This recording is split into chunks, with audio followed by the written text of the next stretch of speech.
the season premiere, and very much looking forward to seeing what they have got in store for us. There's a bit of news out there, not loads of stuff. There's not much in the way of a preview either, so it's not like we've got loads and loads of things to actually talk about. But there's stuff. I mean, we won't struggle to talk for this first hour. We never do. But at the time of going live, there's only one match that I've seen be announced for tonight, and that is AJ Styles and Omos taking on RK Bro. It's a rematch for the titles. So we are. That's it. We are going to see a rematch from Crown Jewel, and nothing else has been announced. I'm sure we're going to see Becky, and I'm sure she might make some reference to Charlotte. That's going to be very interesting. That is the big news. The big news is all about Charlotte. It's all about everything that's been going down with her and the fallout. And apparently Sonya Deville wanted to actually fight Charlotte as well. We're getting more and more details coming through with all of that kind of backstage information. Obviously as well, Carmella and Corey Graves getting engaged. That was announced, kind of slipped through the cracks a little, what with all the Charlotte news. And the fact this is the season premiere, that's the other big news. So we're going to see new faces, we're going to see new feuds. Obviously, like, it's kind of a big show tonight. I mean, I know that we all look forward to, well, I say this, Raw anyway. I mean, obviously Raw hasn't been brilliant, but I know that it's still, do you know what I mean? It like kicks off the week, doesn't it? It's Monday night. We've gone through the weekend, and now here we are on Monday, ready for a new week. So it kind of kicks off the week, whether it's good, whether it's bad. I still look forward to it, but I'm really looking forward to this one because this roster is stacked. This is an amazing roster. I would actually argue that Raw won the draft. Like, it is absolutely stacked. You got Seth, you got Becky, you got Big E, you got Karrion, you got Bearcat Lee, you got Finn Balor, you've got Edge that's moved over as well. There's quite a few superstars that are on Raw now. Raw roster looks really, really stacked. It looks like they're concerned about the football. It looks like they feel that they can get 2 million whatever for SmackDown with pretty much Roman and some other people. But it feels like they know they need to put a bit more work in for Raw. Otherwise, that's going to, do you know what I mean, continue to decline. It has been as low as 1.4 million. I think last week it got to 1.5. So there's real concern that it's on that downward slope still. So I think they've stacked it. I think they've stacked it to try and pull it back up, which is the right thing to do because SmackDown got 2.2 million on Friday. And, yeah, we'll have to see what this stacked roster can do. But we know that a stacked roster alone is not going to be enough unless they come up with really good creative stories that gets everyone talking, that gets everyone invested, and that's what I'm hoping to see start tonight. So, fingers crossed. I think the fact that we haven't heard about a load of stuff is good for this week. I'm alright if they had announced a load of things, but to be honest, I kind of want to tune in and just see what's this new roster all about. If it comes across as kind of crazy and kind of being thrown together, as long as the end result is good, I don't mind that carnage. So not for this week in particular. What with people trying to establish themselves, trying to make sure they're not lost in the shuffle. So I actually think it could be a really interesting show. And don't forget, we're building to Survivor Series. The build for that is normally quite fun. So I'm looking forward to seeing how that plays out as well. John D'Auria says, it's all about the boom. John D'Auria, shout out to you. Hope you are well, my friend. Hope you are well. Hello. Anna Dawes in the chat as well. I see loads of people. Jim Gore in the chat. Austin in the chat as well. Mouldy Spoon. Matt and Trini. Hello. Trini actually says, I'm interested to see what feuds will be starting, since a lot of them ended at Crown Jewel. That's true. That's very, very true. We've got new people on Raw, people that have moved over. Obviously, there's a potential for some feuds to continue. I hope not. I hope this is a fresh start. I hope we are going in a brave new direction. And I hope that things are going to feel very different. I don't know about you, but I definitely feel like there is change in the air. I definitely feel like something's changing at WWE. I can't quite put my finger on what, but I do think that they are aware that they need to change. And one of the things that has come out today that I think shows that they are looking to change is the schedule for the pay-per-views.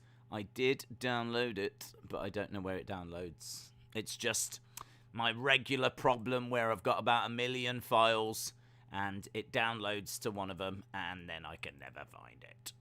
As soon as I do find it, then we can just have a little look at that. There she is. Someone said hello. Who said hello? Who are you? Let's have a little look. It is Farmer's Son. Shout out to you, buds. Hope you are well. Welcome, welcome, welcome. Yes, so this is the 2022 WWE pay-per-view schedule. There's a few interesting things about this that has kind of caught people's attention. First of all, Saturday pay-per-views. Hate them. A lot of people have asked what you think about Saturday pay-per-views. They suck. They're good for a lot of people, in all fairness. It's just they suck for me because obviously we watch UFC. So it just means that there's probably going to have to be some difficult decisions. But, I mean, WWE is sure to win on those decisions. I can't see me watching UFC over Royal Rumble. I can't see me watching UFC over, like, WrestleMania or Day One or... Do you know what I mean?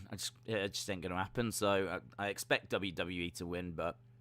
Man, I don't even want to think about what's going to happen if it's like a WWE pay-per-view up against like UFC 270 or something like this. Like that will just, my heart will actually break. It will actually break. So the Saturday thing is a bit of a problem for me, but I'm pleased for everyone who it's not a problem for. But yeah, we've got Day One obviously kicking off the year in January. We already knew there was 2 in January. Because there isn't one in December as a result. Looks like they're going to repeat that. You can see here there's nothing in December. So it looks like they're probably going to run Day One again in 2023 and do the 2 in January thing. Where's February's and March's? That's my question. Where has February and March's gone? Is this like not the... Because this strikes me as the final lineup. Because of the fact that maybe February is like Saudi Arabia or something. Tends to be. Normally they do like one around that time and then one at the end of the year. So maybe October and February will be Saudi, but they just haven't put them on here because they don't count them as pay-per-views. I don't know. So yeah, a bit weird. Don't know what's happening there. So I don't know where we are with... Because isn't that normally like Elimination Chamber? Has anyone seen Elimination Chamber? Elimination Chamber's gone missing. It's normally like Elimination Chamber and Fastlane. So where the flip are they? So Royal Rumble in the end of January. And then nothing in Feb. Nothing in March. Mainly because you don't deserve it. Someone's been bad. So they're gone. I'm guessing, as I said, there'll be a Saudi thing in there, though. Then we don't know. We're not allowed to know. It's on a need-to-know basis as to what the pay-per-views are in May and June. Yeah. Normally around that time... May, wasn't that WrestleMania Backlash? WrestleMania Backlash, and then I'm guessing Hell in a Cell. So I can't see why they won't do WrestleMania Backlash. But it's very interesting that there's no announced gimmick pay-per-views. Outside of, like, you know, Royal Rumble, Money in the Bank. But we're talking about, like, TLC, Elimination Chamber, Hell in a Cell. Like, they're just not there. So that's very interesting. And I think very encouraging So this is what we're talking about with change. Changes in the air. So we got day one. Looking forward to that. We've got Royal Rumble. Looking forward to that. WrestleMania. Looking forward to that. Then I'm guessing WrestleMania Backlash. Not really bothered. Then we've got something in June, which is probably going to be Hell in a Cell. Then we've got Money in the Bank. Amazing. Love it. Then we've got SummerSlam in the same month. I'm guessing that SummerSlam is basically August's pay-per-view, but it just works out that, you know, July the 30th is the weekend they can get for whatever venue they want, is my guess. So that's why we're doing 2 in July and nothing in August. Then we've got September, which I can't even remember what that would be. Would that be Hell in a Cell? I can't remember what last month's pay-per-view was. But that's, still up. It's not even been announced. So I don't even know if they know what it is yet. So we've got Extreme Rules. Could be Extreme Rules, couldn't it? Extreme Rules, I think, is the one we've just had. So, but they haven't confirmed that. Hopefully they do something different. And then nothing in October, but maybe Saudi. And then in November, Survivor Series. Nothing in December, but then we go right back to where we get to in January again. So, very interesting. Very interesting. That says to me that we're looking at something different. Do you know what I mean? That says to me that we're really looking at what pay-per-views we want. I mean, I love all of those that have been announced. That is like the big five, isn't it? That's the big five. Royal Rumble, WrestleMania, SummerSlam, Survivor Series, always known as the big four. Then Money in the Bank came along and it became the big five. Day one, I'm down for that. I mean, day one on the 1st of January, as long as it means something, as long as it's got some significance to it, as long as it feels big like SummerSlam or, won't feel like WrestleMania. But as long as even if it's in an arena, as long as it's big like SummerSlam and it kicks off the start of the year and we get some really juicy stuff, I'm down for day one. No, I'm down for it. I don't even mind the name. I think day one's pretty cool. It's different. It's modern. I know what's trendy and modern. This is absolutely fine. The kids all love it. And then we'll have to see what the other three are. So, yes, I'm quite excited for that.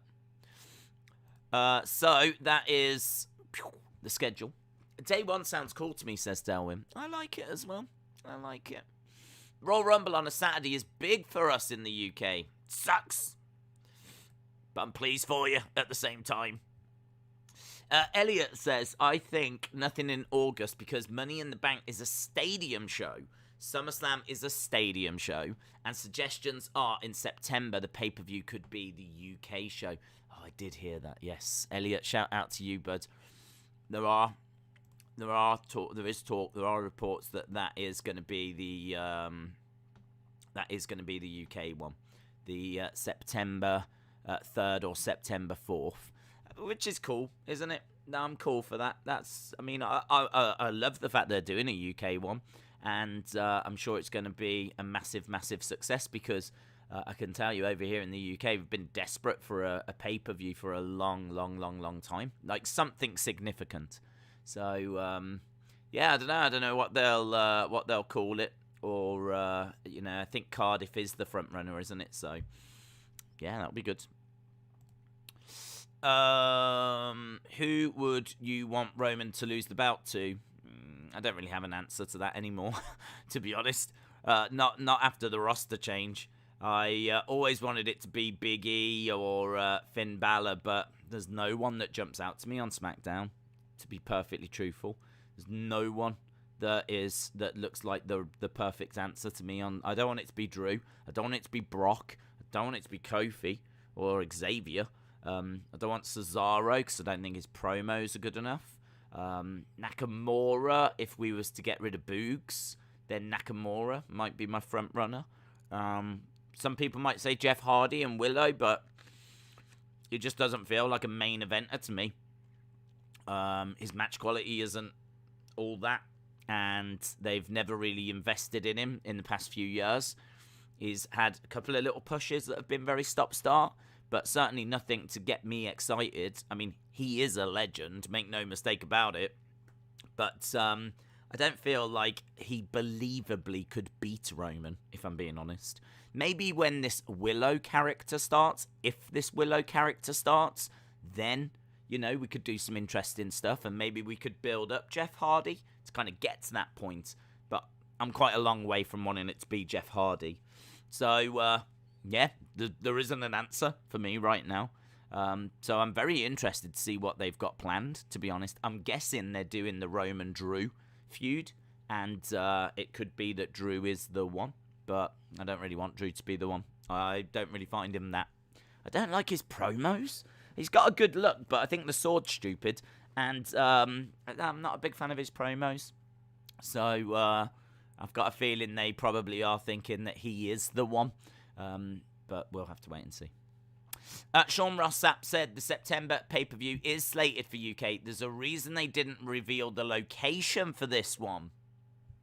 What's that reason, Harley? If anyone knows the reason, Harley will know the reason.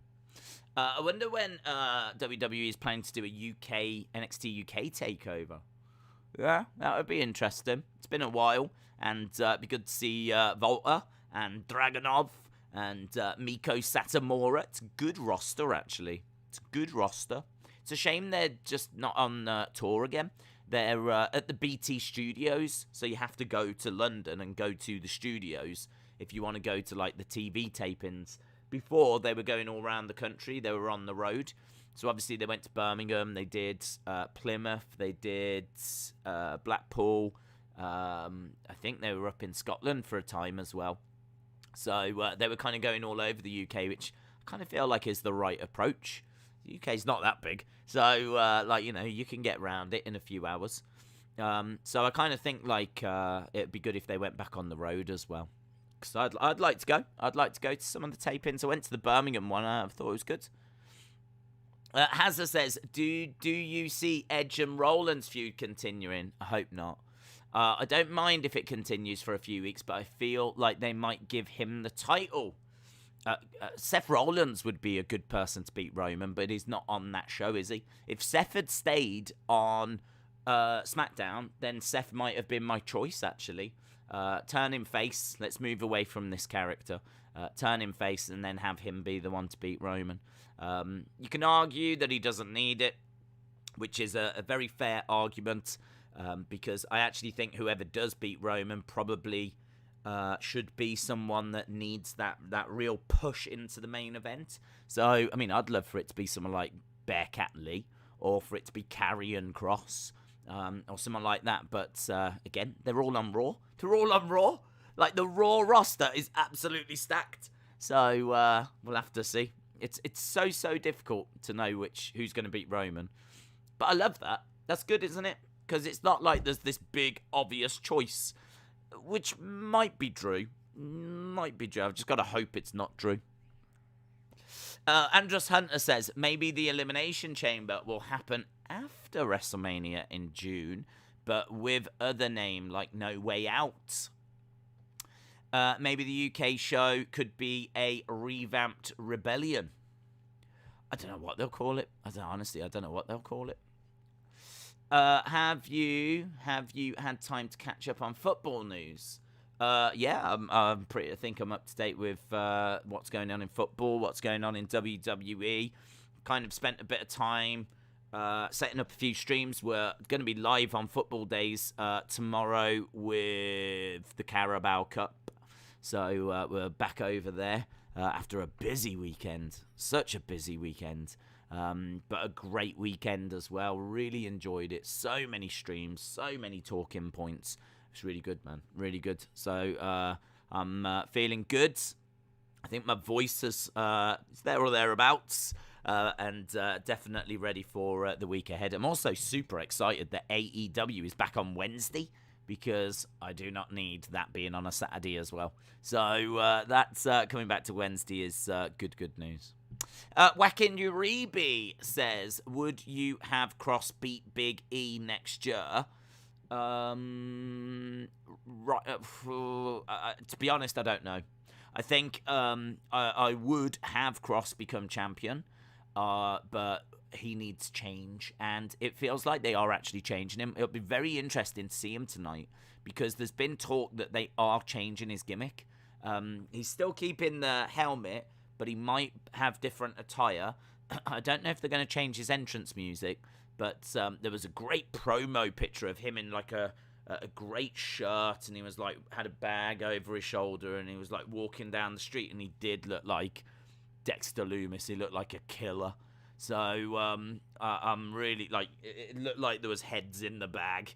Like it was like really looked cool. So because he's just not cool. Like he's cool, but the straps, the helmet, the little gladiator vibe don't really do it for me. I mean, if this was like 500 BC, then maybe I'd be into it. But 2021, it's not floating my boat. Do you know what I mean? I'm into things like Cardi B and Megan Thee Stallion, so I don't need a guy coming down dressed like a gladiator. I think Nick Aldis was dressed like a gladiator in Impact, and he often shows off that when he was Magnus, and he often shows those pictures on social media, kind of cringe in a way. He's done that a few times. So it's kind of wild that they've taken inspiration from that in 2021. I like, we need to modernize him, really. We need to bring him up to modern times rather than 500 BC. London Askew, Hit Row member. Hit Row says, I made a custom Hit Row action figure on Twitter. Was you cringing as you did it? As you was making it, did you do it and then look at it and go, oh, money, money, money, money, money? Did you do that? Shout out to you, London Askew. He is a Hit Row member. London, you sound like you could go in, actually. That could be a name. B-Fab, the other ones, and London. If you just shortened it to London, you could join that group. Jason Peace, shout out to you, my friend. Hope you are well. Hope you've had a good weekend. Thoughts about Conte potentially joining? If he comes in, he comes in. So I would support him. But I don't know. Is he the best man for the job? He's probably the best man that's free and available. But I mean, Newcastle, for example, have been looking at that. Is it Ten Hag that I know Mouldy Spoon mentioned the other day? He's the Ajax manager, and they've been getting some seriously impressive results. So I don't know. It kind of feels like if you do bring in Antonio Conte, he's the best option that's free. It's not going to be too hard to get him, but is he genuinely the right person? Is he genuinely the right person for the job? If we are going to part ways with Ollie, then I would like us to take our time to try and figure out who it is that's the best fit. I don't feel like there's any rush here whatsoever. So, yeah, I mean, Conte is a proven winner, but does he play the United way? And, would he rock the boat too much? And is he a right fit? Because we've been down this road before. We brought in Mourinho. We brought in Louis van Gaal. I don't need another one of those. So, I don't know. If it happens, it happens. If it doesn't, it doesn't. But I would just question if he is the right man for the job. I would say no one beats Roman for a while. His gimmick is too strong, says James Payne's Random Vids and Streams. Shout out to you, dude. Miss Clown once said, in, out, and shake it all about. Miss Clown One doing his exercises for the day. Shout out to you. Days, if Roman started doing the stink face, do you think it would help his character? I don't think so. I don't think his backside is beefy enough, to be honest. Not that I have really rated his backside by beefiness, but I think it worked very well for Rikishi because you didn't really need to think about it. It filled the screen. So I can't say that Roman's backside strikes me as being the size that is required for that move. Nia Jax started doing it. And I thought that was an interesting development. She's brought that into her repertoire. So, yeah, I don't know. I don't think it would really do anything for Roman. Who do you think will win the Rumble in 2022? I'm thinking Days throws Roman out last. Who do I think wins the Rumble? I would say Liv Morgan, right? But the only problem with Liv Morgan for the women's one, of course, is she's just got no momentum. Again, still, it's the same conversation all the time. She's got no momentum. WWE's booking seems to be give people no momentum and then out of nowhere give them a big moment, like Drew. Drew won the Royal Rumble, but going into it, he didn't have much momentum. I think he got a few wins in December, which and turned face. And because of that, everyone was like, oh, they're ready to move on, Drew. Drew will win the Rumble. And he did go on to win the Rumble, but he was hardly tearing it up. I mean, I think it just wasn't very good. He's not who I wanted to win. He went on to have a good title run. It was pretty decent. But he didn't go into it with much momentum for me. So when he won, I was not really that excited. And to be honest, I could see them doing the same with Liv. This is what they do. Like, I could see Liv going into the Rumble, winning it. She's got no momentum at the moment. As a result, I'm not going to really care.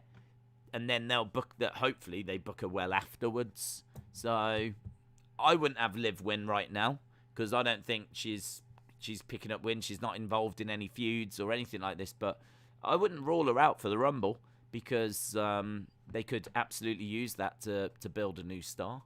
So Liv, I would say, is in the running for the Royal Rumble. But I don't know. They because they were meant to give her Queen's Crown, apparently. That was the rumor. She was meant to get through to the final and potentially win it. But then, like, the tweets about AEW seems to have changed that. So I don't know where she is now, standing-wise, in the company. In regards to the men, look, I think there's so many options. I think, you could go with, like, Bearcat Lee. You could go with Carrion. Any of those that need that little push. But again, same rules apply. Let's give them some wins. Let's make it feel like when they come out, let's make it feel like, oh, okay, they've got a chance. Like, let's make it feel like if they do win it, we're happy for them because they deserve it.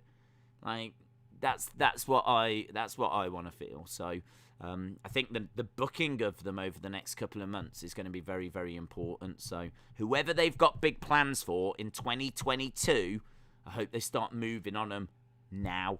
Because they can start building them up for a couple of months and then give them a Rumble win or give them a big match at Mania and we will care more. But you got to get the booking right now. Like, there's no time to wait around. So, 'cause there's only about 2 months left. I mean, we're almost at the end of October, which is crazy. So, yeah, it's a good question. There's quite a few answers to it. Virginia, shout out to you. Hope you are well. Says, this is London. Oh, it was London in disguise, guys. Look at that. I just shouted out Virginia. She's not even there. He's absolutely played me. He has absolutely played me. It's like Hit Row are getting their revenge right now.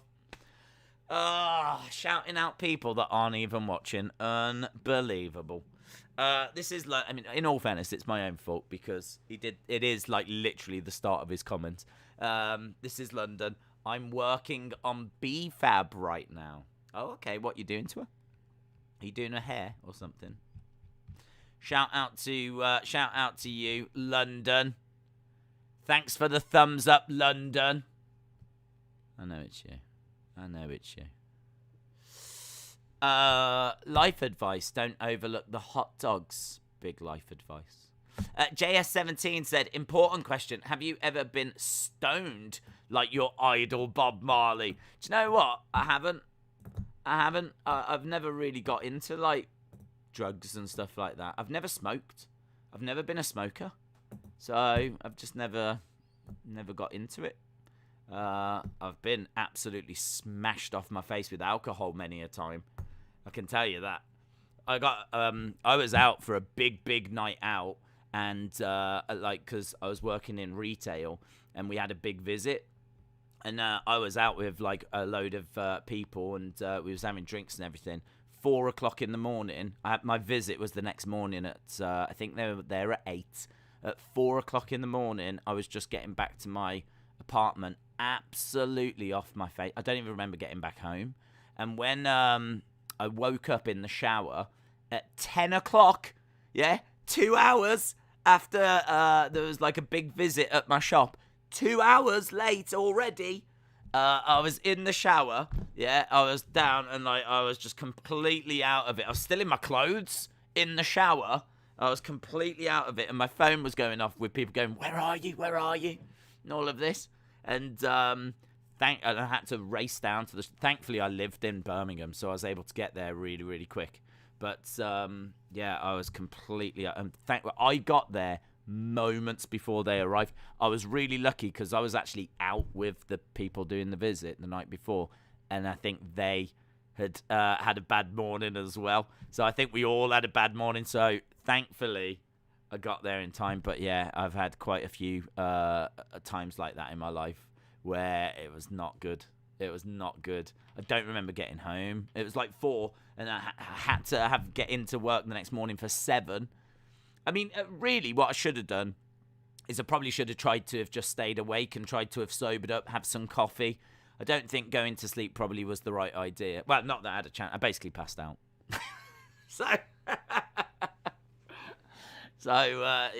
Don't you worry about me. I've abused enough alcohol in my life to make up for any anything. Days, what is your favourite match ever? What is my favourite match ever? My favourite match is Undertaker, Shawn Michaels. The reason why I say Undertaker versus Shawn Michaels is because I actually watched that with someone that wasn't a wrestling fan. And they were watching wrestling really for the first time. And it was really fun. If you ever get a chance to do that, it's really fun. You've got to pick the right show. But if it's really, really good because, like, obviously when someone comes out and they're like, okay, who's this? And you get to, like, talk about it and tell them about it and bring them up to speed. And they're like, okay. It was really fun to, like, talk about and bring them up to speed. And then Undertaker Shawn happened, WrestleMania 25, and it was amazing. I mean, that match is just one of the best matches I've seen. And to see the reaction of a non-wrestling fan and see how much they got into it, how much they just, they if you'd have turned it off, they would have punched me in the face. Like, it was, and this is what I say, like, wrestling at its best, pro wrestling at its best, is as good as anything. All these people that are like, you do know it's scripted. It's like, do one. Because I've been in a room with someone that's never watched wrestling, but they were open to giving it a go. And I've seen them absolutely lose their minds, edge of their seat, just loving it. And that made that match for me. I mean, that match is amazing anyway, and it's rightfully regarded as one of the greatest matches of all time. But, it just gets that little bit extra, you know? Just gets that little bit extra. What about if Bearcat does the stink face? Nah. I don't think the stink face is necessarily needed. And I actually think Bearcat needs to be presented as, like, a killer. Do you know what I mean? I've always think the stink face is a bit of, like, a comedy move. So, you know, if they're going to give it to Nia, then so be it. They gave it to, obviously, Rikishi, who, you know, used to do the dances and everything. So it's a bit of a, if you're a bigger wrestler, you know, then it's a bit of a comedy move. Like, you could maybe give it to Doudrop. I mean, she's a bit of a fun kind of comedy character, makes her way down, dances down to the ring.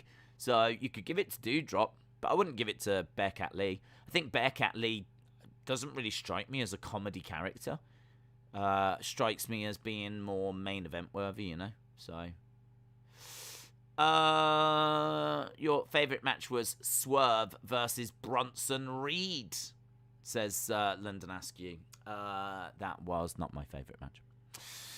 What is the best actor ever? What is the best film ever, says Craig. Well, it's good that we're sticking on wrestling, isn't it? It's good that we're all staying focused on this Monday evening.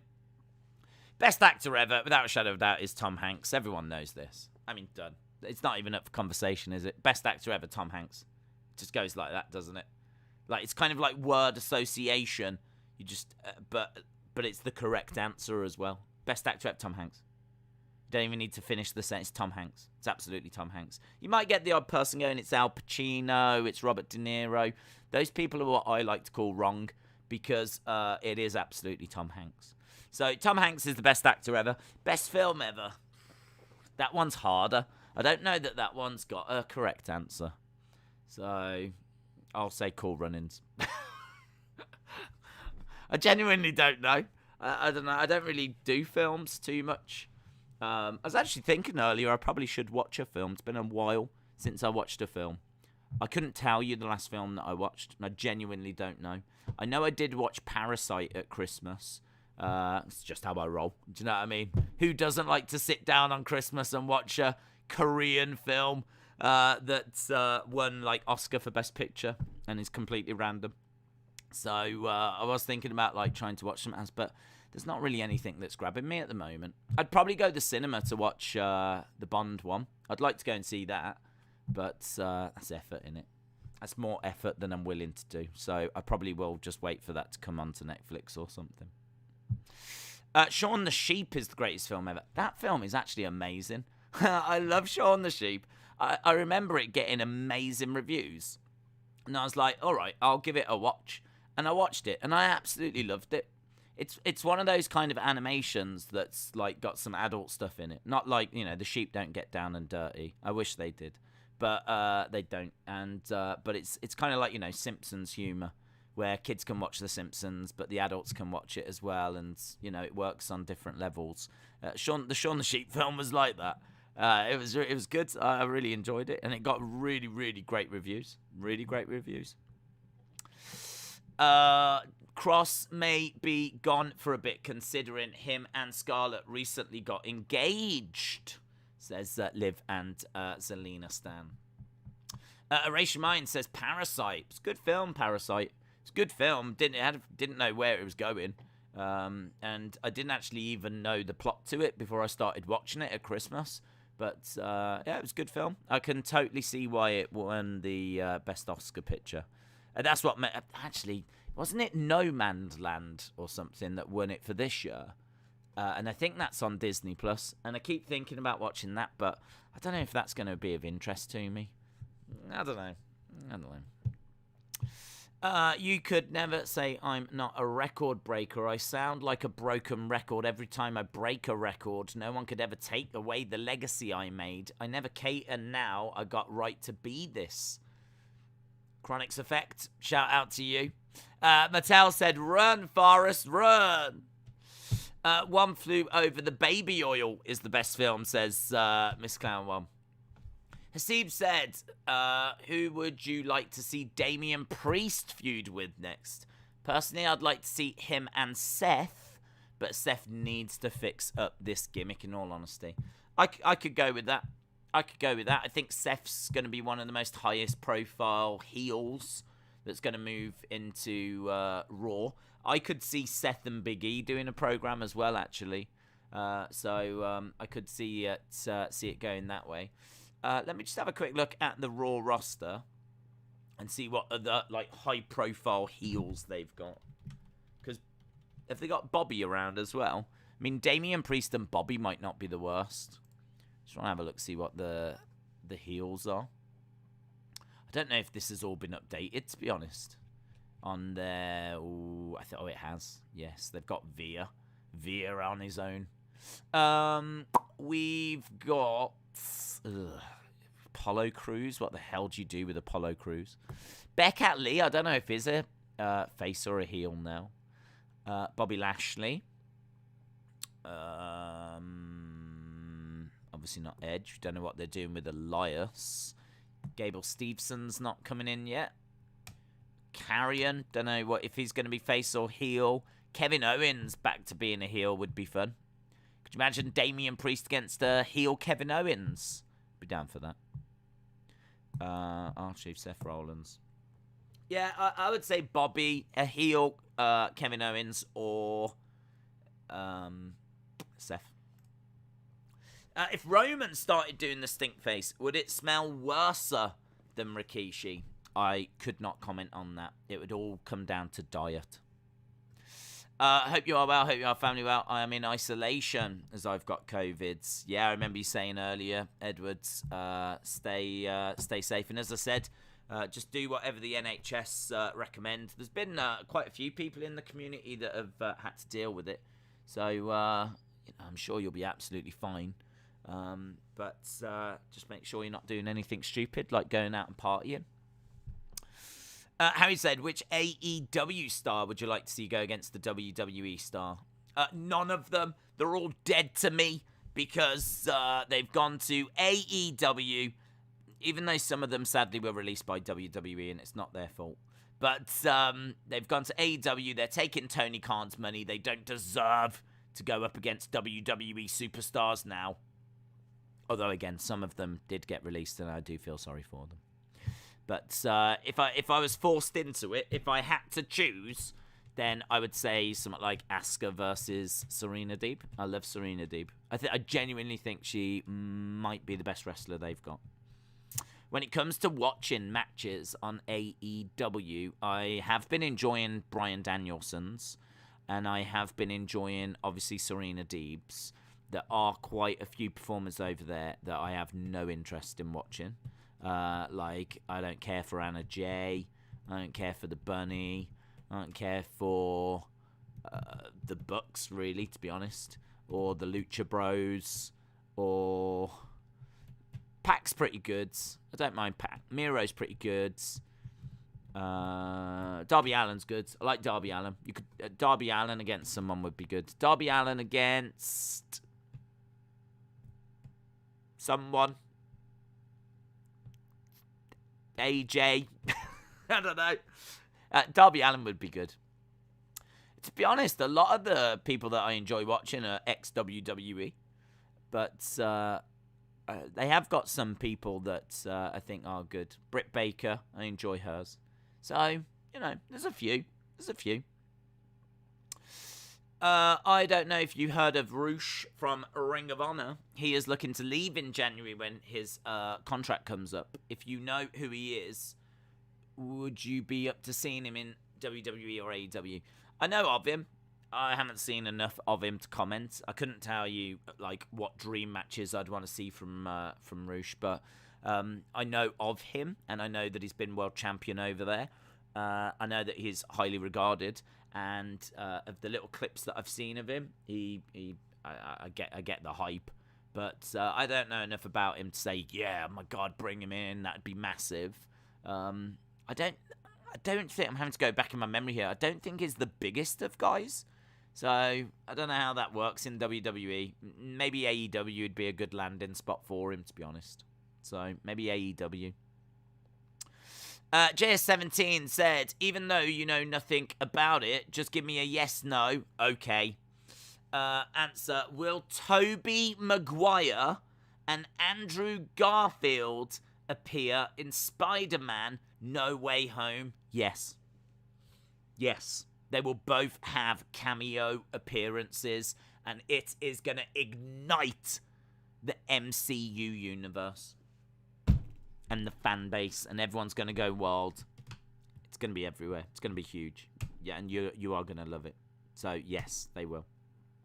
Jonathan Farthing with a happy hippo delivering a KO uppercut by the looks of it. Lovely left-hand uppercut there by the hippo. Has been working on that at ATT, American Top Team. But shout out to you, Jonathan. Hope you are well. Hope you're excited for Monday Night Raw. As we said, not loads to preview. I know we've just been chatting away as usual. But RK Bro versus AJ and Omos. I'm expecting some little... keep an eye out for Becky making a little reference to what happened on Friday. That is the talk of the town. And it is the season premiere, so lots of new faces. I wonder what they'll do with, Veer, who's on his own now. Who's coming over, actually? We keep talking about all these new faces. Who are these new faces? Who are you? Who are you? New faces. Well, we've got Apollo Crews, but he doesn't really count. I'm looking for like people that haven't. Gable Steveson, I'm not expecting to see him tonight. Omos, Reggie, Shane Thorne. Shane Thorne, what do you do with him? Shane Thorne, who apparently is now Crocodile Dundee or doing something along those lines. No longer is he Slapjack. Via, who has moved away from Jinder and he's gone off on his own. Female-wise, Liv Morgan, Mia Yim. Will she come back soon? Where are you, Mia Yim? Where are you? Tegan Nox has gone on her own. What will they do with Tegan Nox? Do you know what? I'm looking at this. There's not really the call-ups. Like, if you think that SmackDown got Hit Row, and they got Aaliyah as well, that got brought up, and they got Xia Li that got brought up as well. So they got a fair few new faces, but I'm just looking at this list, and I can't see any NXT call-ups. I could be missing one, of course, but I'm just scooting down these lists, and there's nothing jumping out to me. But still, what do they do with T-Bar, who's on his own now? What do they do with Via? That's quite exciting, actually. T-Bar's quite exciting. Change his name. It's Dominik Dijakovic again. Or just Dijak, which I think is his actual surname, like Dijak or something like this. Yeah, let's move away from T-Bar. Don't like that. But he is a great wrestler, and he's got a good size to him as well. You can absolutely do something with him. So I'm definitely looking at him. I'm wondering what they do with Via. Via and Mansoor in a tag team might be quite interesting. Could do that. Because I don't know what you do with either of them, to be honest. So you could chuck them in a tag team. Jackson Riker. Yeah, Austin Theory. What do you do with Austin Theory? I think what they're doing with him at the moment is like, it's all right. You could get a bit more out of him. He had that little feud with Jeff Hardy, but I think putting him in a group, actually, when he was in with Seth and the Disciples thing, that was all right. The only reason it didn't work was some allegations came out. I think it got a bit hot in the kitchen, and so he went back to NXT. But then they put him in the Way, and he was great in the Way. So I actually think he's good in a faction. Imagine if we get a new faction. That would be good. I'd definitely look to do a new faction, and I'd have Austin Theory in that new faction. Again, I don't know that we see that tonight, but we could see that tonight. This is the season premiere, and that would certainly shake up things. So, will you ever react to indie shows? I went to my first indie show last month for the PCW 10th anniversary. I thought it was better than any WWE live event. I don't think so, but just because our schedule's pretty rammed, like with Raw on a Monday, NXT on a Tuesday, AEW on a Wednesday, sort of only leaves me Thursday to get everything set up for the week to come. And then, obviously, you've got SmackDown, Rampage, UFC, any pay-per-views. Then I've got the football channel as well that needs graphics making and things like that. And there's always just little things like a jobs list. I've always got a jobs list of things that I need to do. I just never seem to get anywhere near completing that jobs list. So to start reacting to like indie shows, I just think would be a no-go for us. But I'm sure there's channels out there that are doing it. Adrian said, did you hear that Carmella and Corey Graves are engaged? I did. Many congratulations to them. That's good. That was funny, actually, because I only thought the other week, are they still together? I haven't really heard much about them being together still, so it's kind of funny that today, out of the blue, they've announced their engagement. So, yeah, many congratulations. Primo said, we might need an hour and 30 minutes just covering the Becky Charlotte news. There's been so much juicy talk. Juicy. I heard, and I've only quickly skimmed, that she cut up Becky's ring attire backstage. I don't think it was recently. I think this was a little while ago. But apparently their relationship has been sour for a while. Apparently Charlotte, since she got with Andrade, and Becky, since she got with Seth, they've kind of drifted apart. But not just drifted apart where, you know, they're still friends and everything, but like they're actually don't even really like each other anymore. I think that was very, very, very evident. Very evident in that segment. Even if like it did go off the rails and didn't go the way it was meant to, the fact they couldn't have spoken about it before and found a better way forward and found, I think it shows that their relationship's just rock bottom right now. I think it's in a really, really bad place. But I said on Twitter, who else wants to see them in a match now? I would love to see them in a match.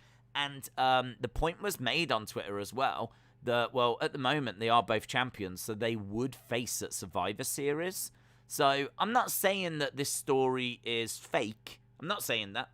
I think it's real. But WWE might have something massive on their hands here. Imagine Becky versus Charlotte with Sonya Deville as special guest referee. Imagine Sonya says she doesn't trust that the referees are going to be able to call this down the line or going to control these two women. And so Sonya's going to be the guest referee. If we end up with Becky versus Charlotte and Sonya as guest referee at Survivor Series, that'll be awesome. That'll be awesome. Certainly if they start shooting on each other with the promos, that'll be awesome. So I don't think this is fake. I think that, the stuff that's coming out is genuine. But, man, they can easily turn this into money. Easily turn this into money. Because everyone believes these two hate each other now. And both are champs. And we are just a few weeks away from Survivor Series. My concern is that they will actually take the title off someone to avoid the match. Because they know these two don't like each other. And seemingly to the point where they can't actually even work together. Because that segment, they're just showing it on BT Sport now. That segment was horrific. It was horrific. Totally went off the rails. So, you do run the risk of a match between them at the moment completely falling apart. But if they can do it, then I would love to see it. I would love to see it. It might be a match that some people aren't that bothered by because, it's Becky and it's Charlotte and we've seen it a million times before. But this feels different. Like, this feels like, there's a lot of stuff going on behind the scenes and we've just had that awful segment and they're just showing, like, Sonya Deville demanding that Charlotte pick that up. Apparently she was furious, Sonya Deville. She was furious. Sonya really took charge of this segment. She really took charge. Sonya, actually, there's one thing that I'm just seeing now that I never noticed at the time. So the reports were, right? The reports were that Becky was meant to get a Becky 2 belts moment. Okay? Becky was meant to get a 2 belts moment where she got the belt. She had them both and she was like, Becky 2 belts again. Right? Charlotte didn't want her to have that moment. And that's a large part as to why this has gone the way it's gone. Literally, I just watched it there. Becky, I think Becky might be upset with Sonya because Sonya gets given the belt by Charlotte. Becky goes to get it from Sonya. Sonya does not let it go. She's like, I'm not letting this go until you give her that belt. So it's actually Sonya that denies Becky the Becky 2 belts moment, which I didn't notice before until I've just rewatched it. Sonya keeps a hold of the belt and she says, give her the belt. You can have this one once you give her that one. And that's when Becky just throws it over to Charlotte. I think out of frustration, because I think in the script, it's meant to be that Becky has both belts and it's a Becky 2 belts moment. It's actually not Charlotte that stops it. It's actually Sonya Deville. Sonya has got one belt. Becky's got the other. Becky wants to get the belt from Sonya. Sonya does not let it go. And that's where Becky just ends up throwing hers to Charlotte out of frustration, knowing that the 2 belts moment thing isn't going to happen. And look at that, man. And you can see look at that. Becky hurling. When Becky says, I'm off to Raw, I'll leave you two to deal with this, she absolutely hurls that microphone down as well.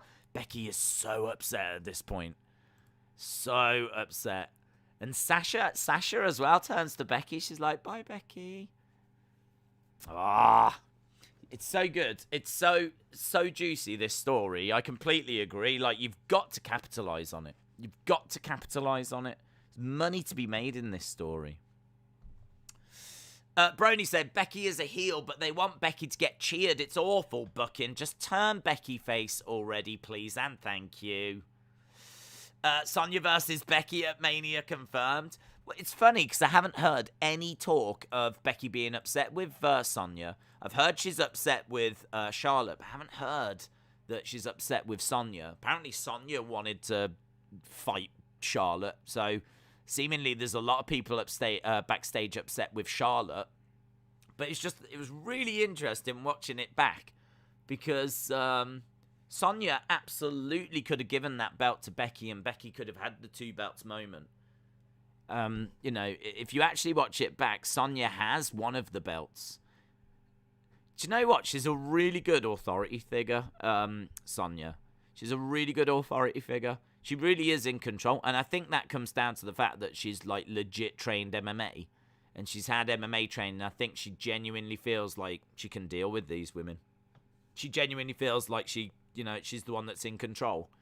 She knows what needs to happen, and I think she probably feels like she's got the support of, like, Vince to try and keep things going as they should. So, I'm glad I caught the end of that. That was really interesting. Apparently Becky throwing the belt was planned. The only thing that wasn't was Charlotte throwing the title. Becky tried getting the title, but she had to move on, and she was angry. Austin said Sonya would beat Charlotte. She would in a real fight. Totally. I still think Becky needs to improve being a heel, says Delwyn. Tanner said, I think the Elias story has got potential. I swear they scrapped his return. I think he would be a good faction leader. Maybe put Theory in there. That would be all right. Elias, the problem I've got with Elias is he's never felt legit. He's always felt like the Brooklyn Brawler. He's always felt like a jobber. So when he was down in NXT, he was never... I don't even think he appeared on NXT TakeOver. He certainly was never champion, and I don't even think he had any championship matches. I remember when he first got called up to the main roster, being really confused, like, why the hell have they brought him up? Like, he was just like a jokey character down in NXT. It was like, I did not understand why they'd called him up, but of course in wrestling you need lots of different people.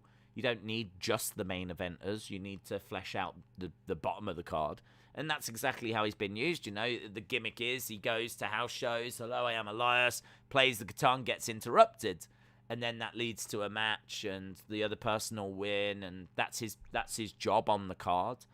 Now they're moving away from that, and I don't know if they're leveling him up or just giving him a different character, different persona, different gimmick. But it'll be very interesting to see what they do. If he is going to be a leader, they're going to have to make him feel legit. They did give him some all-right matches, actually, on the main roster. There was a few times he actually went, a distance in a match and showed that he can actually wrestle. But, they're going to have to do a lot of work to make me believe in an Elias-led faction. Because, in my eyes, he's still that guy with the guitar that just got interrupted and beaten, so... But I'm down for it. I'm down for seeing it. The slate right now, the slate is clean. Let's just wipe the slate clean. Yeah. And now we can grab our pen and just do whatever we want with these superstars. Whatever we want. Build new factions, build new tag teams, create new champions. Like there's things that we can do. Anyway, one thing we are going to have to do is go to the show because that is it for the first hour. Verstappen won. I saw, James. I actually watched it. It was, I only caught the last, few laps, but they were amazing as Hamilton was, closing him down. It's good. Right, here we go. What's this? Houston. Pretty much the same intro as before. But we have got the new superstars being included. Oh, hello, Alexa. Will she? When is she coming back? When's Alexa coming back? That's the question. There was Via. Via part of the Open. Bearcat Lee in there. It's the same season premiere. It's the same intro music. Well, that was a weird opening shot, wasn't it? On the floor with some cables. It's good to get your season premiere off to a botch. What a roster! I watched the start and then I fell asleep and I woke up with 5 laps left. Rawbot. Rawbot is here. Rawbot has not been cut. That's good to see. I am Rawbot. Right. Mr. Meller on commentary. There is the roster, the graphic being shown with all the superstars. I know you don't care, or know. Come on, I know everything. Alfred Molina and Jamie Foxx are announced, but are William Dafoe, John Church, Michael Keaton, and Rhys Ifans going to appear in Spider-Man. Yep, they're all going to be there, straight up. They'll all be in it, bud. Yeah, I know them. I was hanging out with them the other day. They said they're really excited. Yeah, I want to go big! Yeah, I want to go big! Imagine if you went through a drive-thru. You could just play that, couldn't you? If you weren't there. Hello, what's your order? Oh, can I get a Big Mac meal, please? Yeah, I want to go big! Yes, please. Can I get a quarter pounder meal? Yeah, I want to go big! Yes, yeah, I will, please. They could have a few. Big E, just Big E could really help them out. Yeah, I want fries with that. Yeah, I want to go big.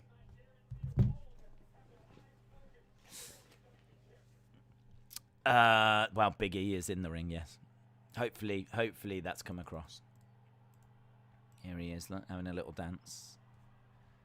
Yeah, I want to go big.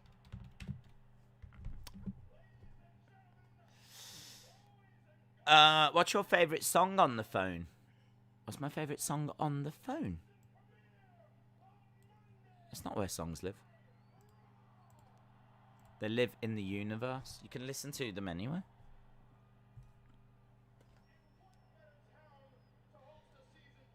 Let's see what he's got to say. Who's going to interrupt him? WWE are back in the UK from the November 3rd to November 10th. Do you think the UK pay-per-view will be announced during then? My prediction for it is Rebellion.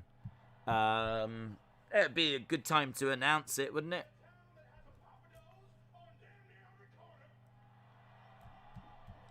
Okay, he's working the crowd here.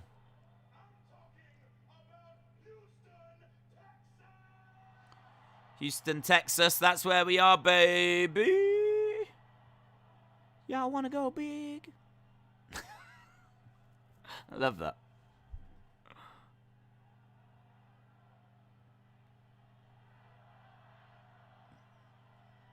Let's go, Astros. I remember Astros. They used to be awesome. Sweets. Let's see if I can find a picture of some Astros. Oh my god, man, I forgot about them. Why do they not make them anymore? Yeah, let's go, Astros. Let's go, Astros.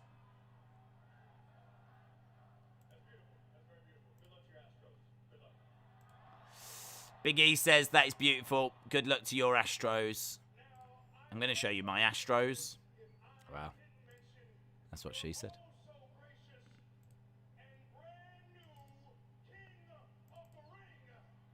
These are my Astros. Look at them. Candy and chocolate covered biscuit bites.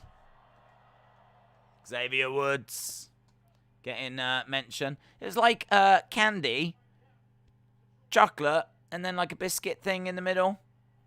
They were nice. I like them. I haven't seen them in about 20 years.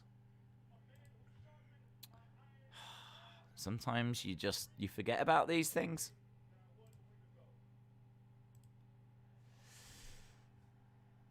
First launch in 1997. I'm proper looking into it now. They were launched in the UK, Canada, Ireland, the US, and South Africa, of all places. But where did they go? Oh, they stopped making them in 2003. Seth Rollins. Y'all want to go big? Here comes Sethy. Well, this will be fun, won't it? Seth Rollins making his way down. He's got white coat with a furry black collar, and Big E is dancing away. Seth's dancing away as well. Seth. Should have had a bet on that, says Liam. South Africa knows good candy. What a weird place, isn't it?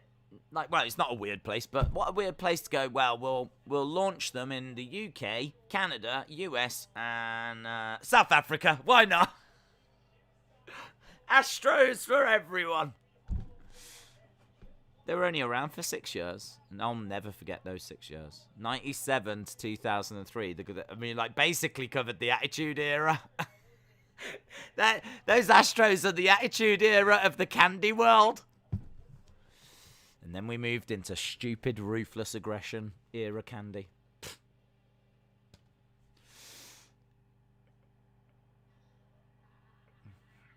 All right, he's laughing. Oh. Yeah. You already know why I'm out here. Yeah. You lost to Edge. It was a great match. Great match, wasn't it?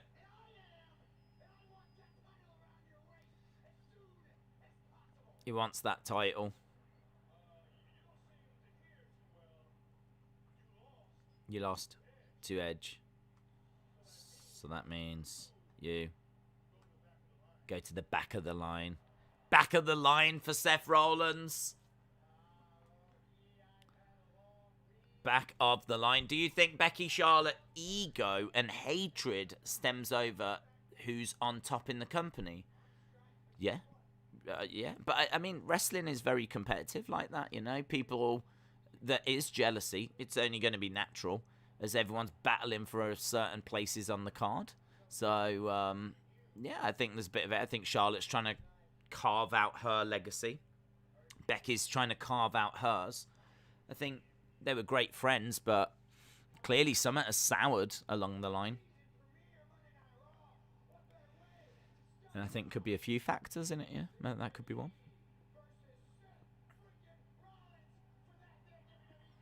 He's saying, what a way to start the season premiere with Big E versus Seth freaking Rollins for that championship. Okay. Rey Mysterio is coming out. I'd like Rey. Look, no Dominic. This is amazing.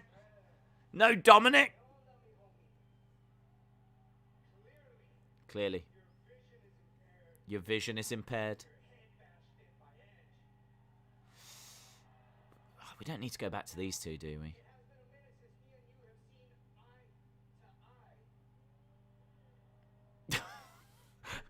Ray says it's been a minute since we've seen eye to eye, and there was about one guy in the crowd that went, oh,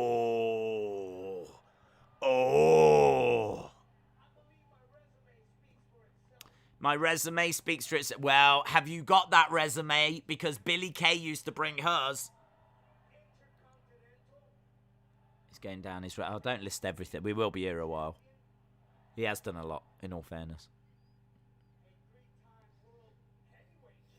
3-time World Heavyweight Champion.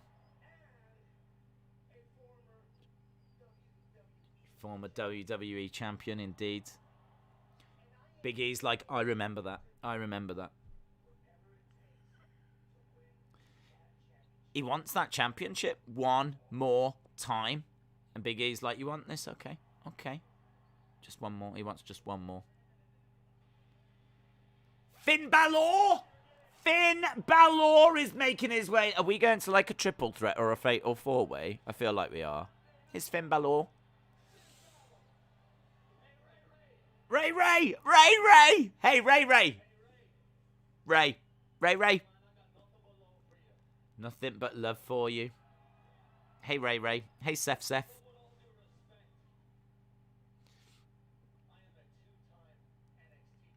Yeah, two-time NXT champion. That beats anything you've done, Ray.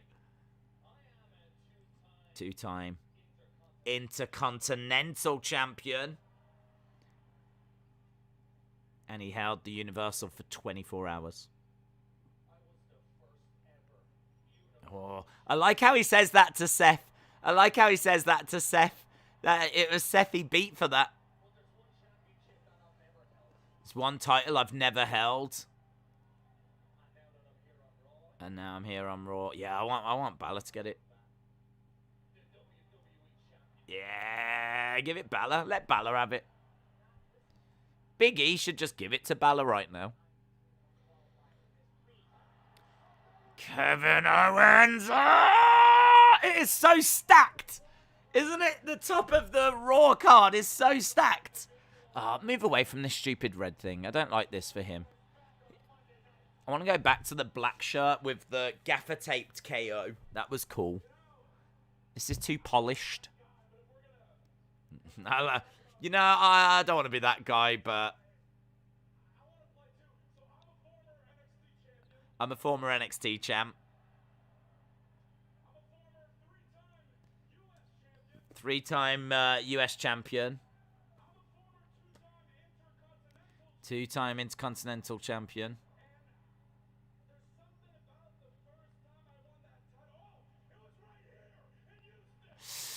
Kevin Owens making his way down.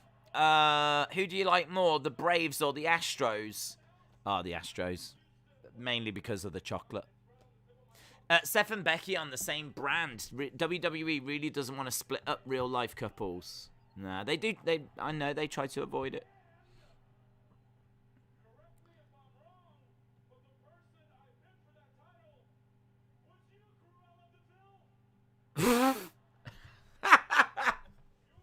The person I beat for the title was you, Cruella DeVille. He calls Seth Rollins Cruella DeVille.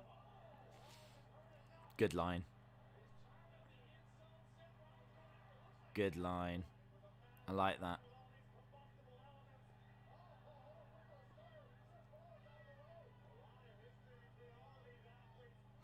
Seth Rollins, retreat him. Fatal four-way. Let's do that. Here's Sonya. Hold up. Hey. Yeah. You're in luck. Oh. Fatal four-way. Seth says you've got to give it to me.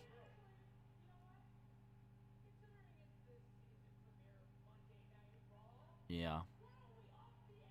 Oh, we're going to up the ante. Raise the stakes. Ladder match. What are they getting? What are they grabbing? It's a fatal four-way ladder match, but what's on the ladder? What do they get? What are they grabbing? Oh, I hope it's Sonya's face. Imagine if they had Sonya's face. Just a big, giant Sonya face. Like that. And you've got to try and grab Sonya's face. Yeah. Or the brass ring. Maybe it could be the brass ring. I think they already did that, didn't they, really? In AEW, and it looked like the Sonic the Hedgehog ring. I think that was meant to be the brass ring. Maybe it could be like Vince McMahon's face. Maybe it could be Linda. Maybe Linda, actually Linda.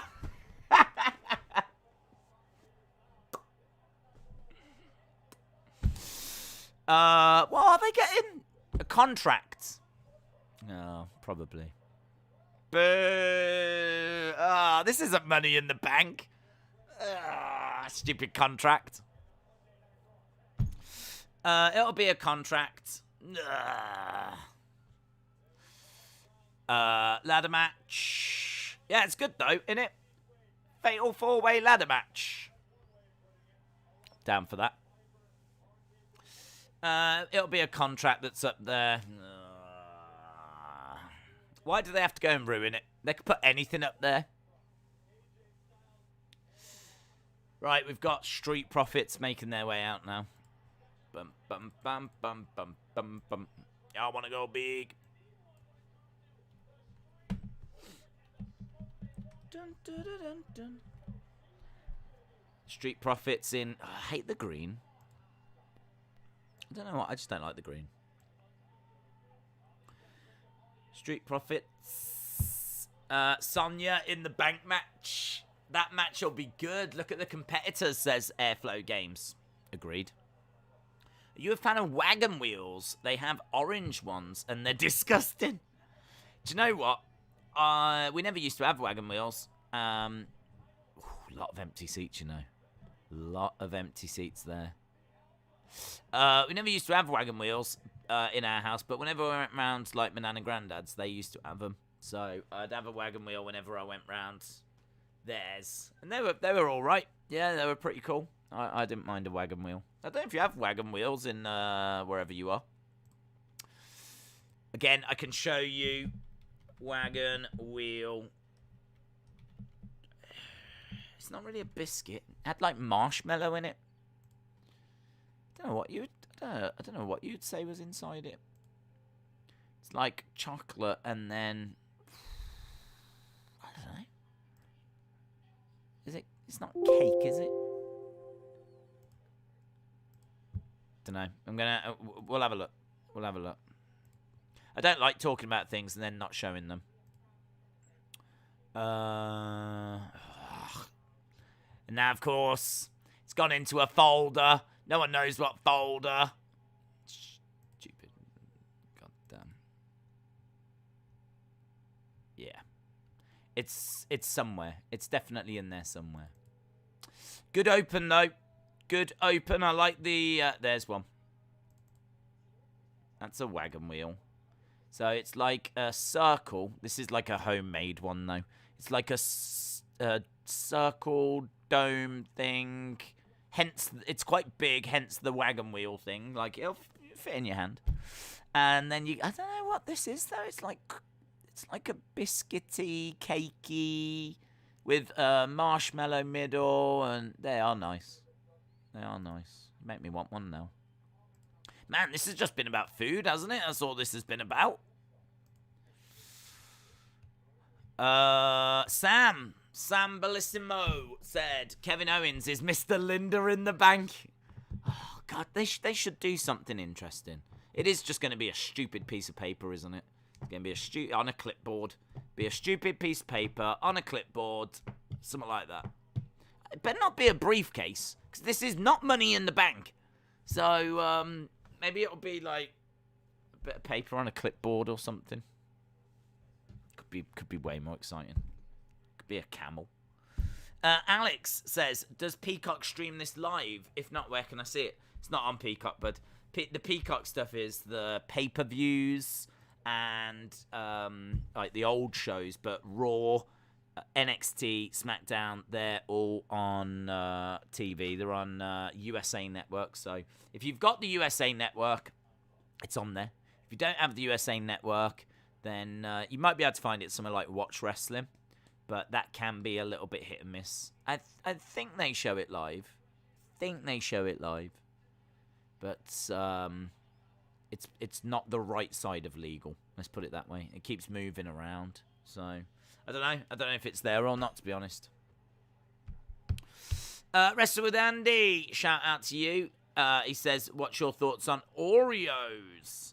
I don't have like an emotional connection to Oreos because when I was growing up, they weren't in the country. I remember in the 2000s going to America and trying them, and I liked them. So I brought a couple of packets back, and that was it. I had a couple of packets of Oreos.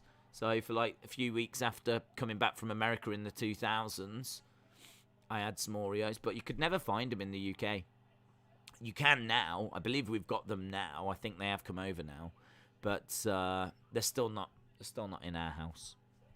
So yeah, I like them. I like them, but I don't go out my way to go and get them, which is kind of crazy because I did bring a couple of packets back when I went to America. But yeah, we've got them now. Are they part of your diet? Are they, Wrestle with Andy? And also, Wrestle with Andy, did you hear about Hasbulla is going to be at UFC 267? Right, we've got the Dirty Dogs. Here we go. Dirty Dogs. Oh, hello. And Alpha Academy. What's this? Are we just showing off everyone? Alpha Academy. Okay. Is this... Well, I don't know what this is. Is this like a triple threat tag team thing? Otis making his way down. I like Otis. I like both of these, actually. Gable and Otis. I like Alpha Academy, but they need, like, a push. I like their matching ring attire. You've been to America. What did you think about the country? I've been to America loads of times. I've been to America about 6 times. I've been to Florida 5 times and New York once. I love America. I love it. I think it's brilliant. I think the weather's great. It's different though, isn't it? Because like when I go, I'm there on holiday. So for me, when I go to America, I've got 2 weeks of just doing whatever I want and enjoying the sunshine and doing Disney or going to a Walmart is an experience for me. Going to a Walmart is exciting. I get that is when I go there on holiday. If I go to a Walmart and a Target, that is if that's all I did in the day, I'd be over the moon. Just right, we're gonna go to what's the plan for today? Well, we're gonna go to Walmart and Target. Oh, okay, brilliant. That's exciting to me because you get to see all the American foods that we don't get, or the things we do get but are, slightly different or whatever. Get to have a look at the music that's in the charts, the films that are over there, any DVDs that we don't get. Have a look at the toys, figures, of course. That's the big appeal. Going and having a look at the figures and things like that, and then just genuinely just having a look at what else is around. Can easily spend a good chunk of time in both of those shops just having a look around. So do you know what I mean? It's weird when you go on holiday. It's just stupid things like that you just wouldn't even think of that eventful that are still exciting. Anything you do is pretty much exciting. So yeah, I love it. Great weather. People are always lovely. I've never had any bad experiences. Just lovely, really polite, and to the point where I've gone back many, many, many times. Last time I went was in 2018. Obviously, there's videos on the channel. I'd love to go back again, but it's so difficult because I don't want to do Florida because I've done it so many times. I've done it, it's done. I know Florida really, really well now. I've done Miami, I've done the Keys, I've done Orlando, been to Tampa, been to Clearwater, been to Kissimmee. I've never gone to the north to Pensacola, but yeah, I probably should go to Texas, or I should go to California, or I should go to Seattle, or somewhere like that. Wrestle Andy said, I didn't know about Hasbulla. I am going to 100% watch that live now. He is the biggest draw in MMA. We got RK Bro watching backstage, and we've gone to commercial break. Do a poll to see who wins the ladder match. That, bonkers, is what I like to call a great idea. Who wins the fatal four? Who wins the fatal four-way? Is it Finn Balor? Is it Seth Rollins? Is it Rey Mysterio? Or is it Kevin Owens? Kevin Owens. There we go. It's good, days. Boom. There you go. Poll is up. Days, we watched Hocus Pocus last night on Discord. Oh, hope you enjoyed it. LSW said the Target where I used to live had a popcorn area where you could get popcorn and a smoothie and eat it whilst you shopped. Well, it's crazy that, I mean, like, here in the UK, we've got supermarkets, of course, that are big, you know, and full of foods. And then they have, like, a little clothing area and an entertainment area. So, a little bit like a Walmart. But the thing with Walmart is they were selling, like, tires and guns and, like, all this kind of stuff that we would never do that. Like, we don't have, like, car stuff. And things like this. But I was mistakenly under the impression that Walmart was where people went to get their food shopping. Because when I went, people were getting their food shopping there. So I was like, oh, this must be where they get their food shopping. But I've been told since that there are, like, different places like Whole Foods and things like this where people do their, like, supermarket shopping. But here in, like, the UK, we've got supermarkets, but we've got, like, restaurants attached that tend to be like the supermarket's restaurant. So, like, if you go to Asda, then there'll be an Asda cafe where you can get, like, you know, lasagna, or you can get, like, I don't know, chicken and chips, or, you know, food like that. A cup of tea, coffee, things like that. Walmart's got McDonald's. Like, you walk in, there's, like, a McDonald's that's there, or a, you know, whatever, Burger King or whatever it might be. Which I was like, no way, this is awesome. So it's kind of like a one-stop shop, isn't it? You can go to McDonald's there, you can then buy your clothes there, you can get food there. It's kind of like everything you would need under one roof, really. It's kind of cool. So I like Walmarts. I think I've been to quite a few now, and they've got a good toy section, good entertainment section. Food is really good. Like, you know, it's decent variety. You can definitely, you know, get what you need, the basics and whatever. If you was doing, like, some in-depth recipes, you might struggle. But, I mean, we weren't ever going to do that when we went there on holiday. So, it was good. I like it.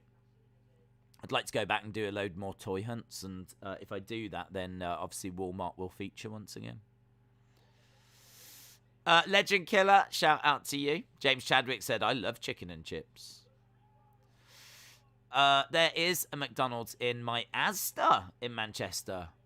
I've never seen that. I've never seen a McDonald's in an Asda or a Tesco's or a Morrison's. It always tends to be their own calf, so that's interesting. Let Him In said there's a Subway in my Walmart in Lexington. That's cool. The Walmart I go to doesn't have a restaurant, but if I travel 10 miles more, there's a Walmart that's got a McDonald's. Yeah, I mean, look, it's not the biggest thing in the world, is it? Like, but it's something that really jumped out to me. Like, when you walk in, there's a little vending machine where you could get, like, movies. And then, like, you go a bit further, there's a McDonald's. Then you went a bit further, there was a food section. Then if I went over there, there was, like, a pharmacy. Then there was a place to get my car fixed. Then there was, like, a place that sold guns. Then there was the entertainment bit. And then there was clothing. Then there was jewellery. And there was food. And it was just, I mean, like, what else do you need?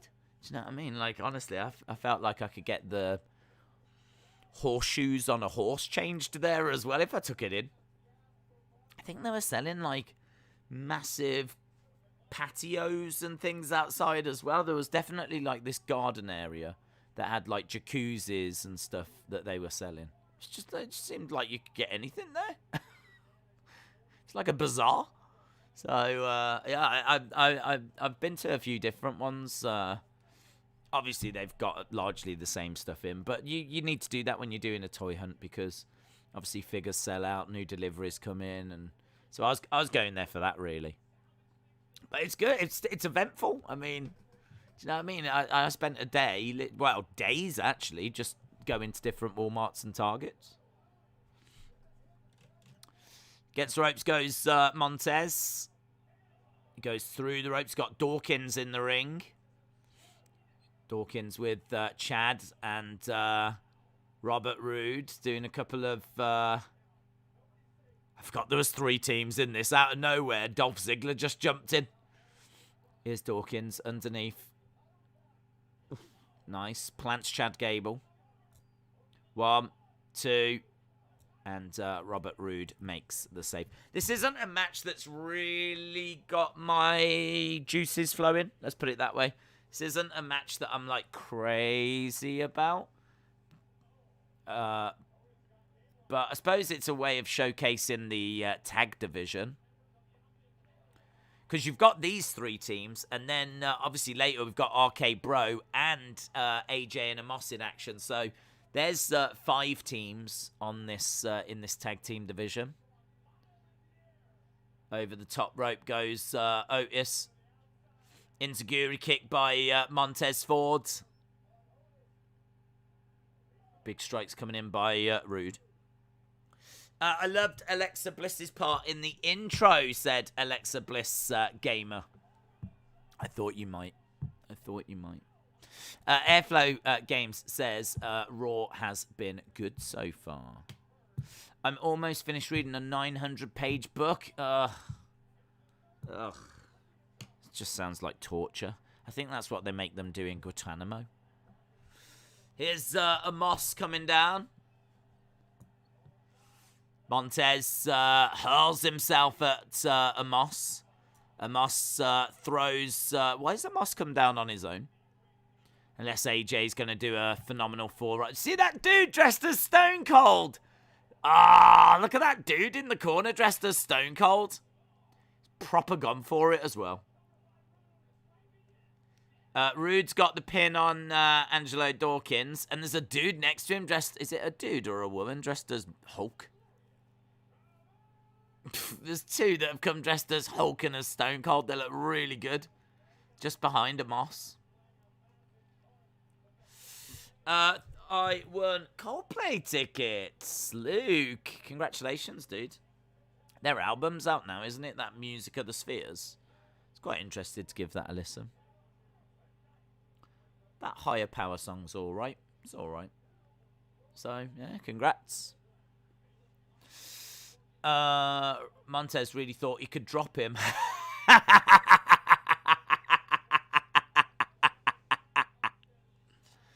Dirty Dog's getting treated so good on Raw, says Houston. I thought it was a rematch tonight. There it is. It is a rematch. Omos and AJ taking on RK Bro. I wonder why they always just show still images from Crown Jewel. Like, whenever there's been a pay-per-view, they always just show still images. Do you reckon there must be some agreement that says they will not show any footage on TV from the pay-per-views? There must be, with Peacock. Because they always do this after every pay-per-view. They always just have still images of things that happened. We've got the coronation of Queen Zelina. Didn't expect this. Well, I was hoping they'd do a coronation, but I didn't expect her to win it. We have had over 330 votes. That is pretty insane.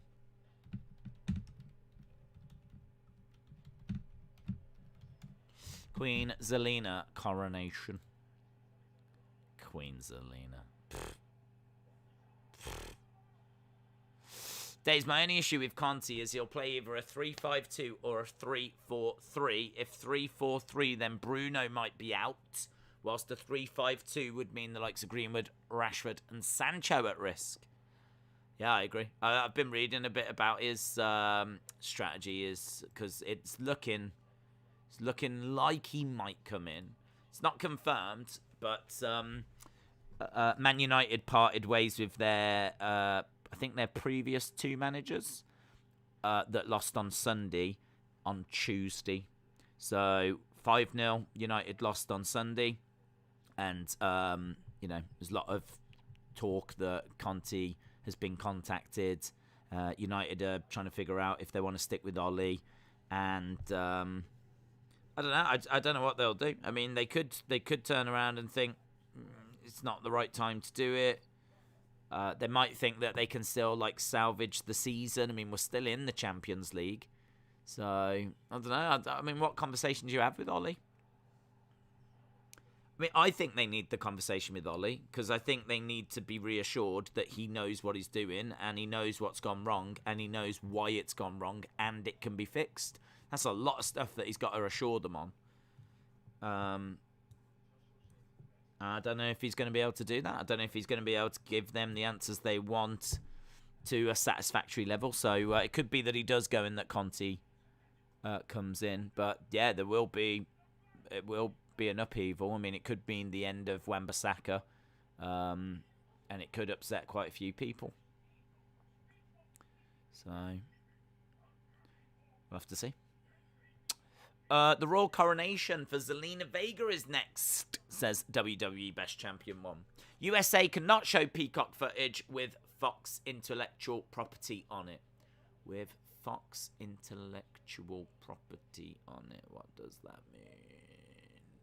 What does that mean? I don't know what that means. I'm guessing it is whereby they can't play the footage because they keep doing this every pay-per-view. But I don't know what Fox has got to do with it. Does Fox own Peacock or something? I thought USA owned Peacock. Or someone owned USA and Peacock. I don't know. Doesn't matter. I'm just saying that there must be some reason as to why they never show the footage from the pay-per-views on the shows after. Did you know that Butlin's Minehead has got a Burger King in it? Fun fact, that is where the stars come out when WWE used to go there. What, their entranceway was a Burger King? That's amazing. I have been to there, you know. In 2005, I broke my ankle. And for the best reason ever, right? I was at work, and it was a big sale. And I was told that the theme of the sale was Caribbean. And there was one grass skirt left. This is a true story. There was one grass skirt left. And whoever got it could have it and wear it. So I went running down the corridor, desperate to get this grass skirt, because I was up for doing a bit of, do you know what I mean? A little bit of this to celebrate the sale. Hi, welcome to the store. Let me know if I can help at all. So I went running down the corridor, but it turns out the cleaner had just mopped straight over my ankle, and I broke my ankle. And I was out for the summer. That was me done for the summer. So I was out for a couple of months then. So yeah, I was just kind of stuck at home, didn't really know what to do. And I ended up going to Butlin's Minehead with my then girlfriend. And so I have actually been there, but I never saw wrestling.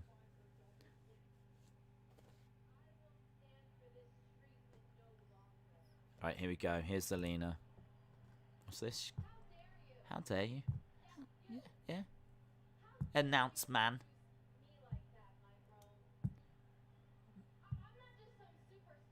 She's not just some superstar. That is true. She is the first ever. That's going to be a fun fact in the future, isn't it? Who was the first winner of Queen's Crown?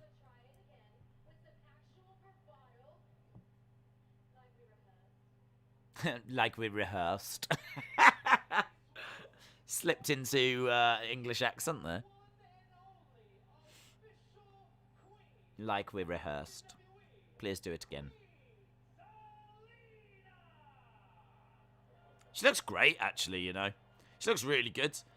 I mean, like, she's always been out there with her fashion, so that crown is something I would imagine she would have wore one week anyway. Was that so hard?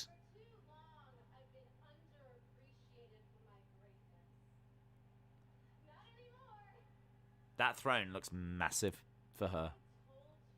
She looks like a child in an adult's chair.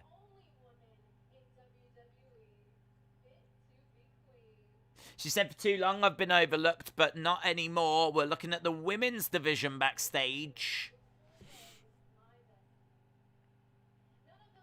I do like her English accent when she keeps slipping into it.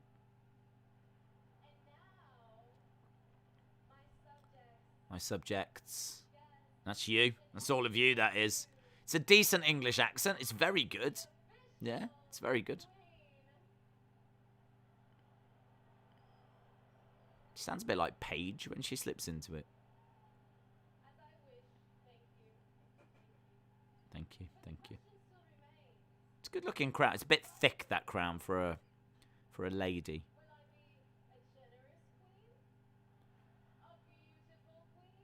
Will I be a generous queen? She can talk, can't she? She can talk.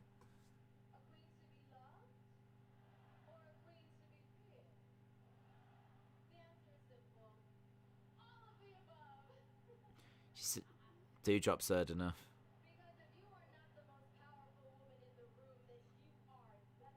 If you're not the most powerful woman in the room, then you are nothing.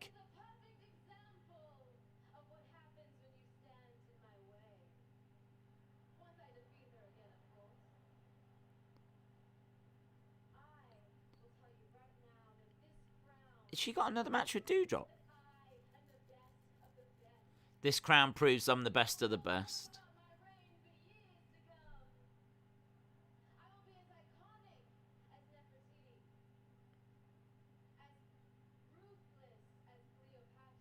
She's going to be as ruthless as Cleopatra. She should say, I'm going to be as ruthless as Charlotte Flair. I'm going to do what I want, just like Charlotte. Well, there we go. That was a thing. Here comes Dewdrop. She just does lots of talking as queen, or will they actually let her get wins? Now, I hope she gets wins, David. I hope so. Zelina is very good at promos. The queen gimmick is perfect for her, says Harley. I thought she did well with that. Yeah, didn't really go anywhere. I would have liked some sort of an announcement. Might have been nice if she had like some minions that they gave her or something.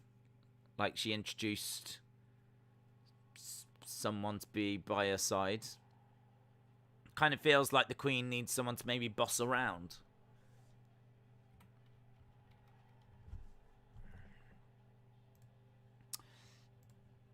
Miz as Hellraiser.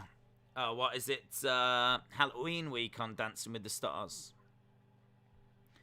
Miz as Hellraiser. I can't see. I just heard a British voice then. I was like, is Zelina back?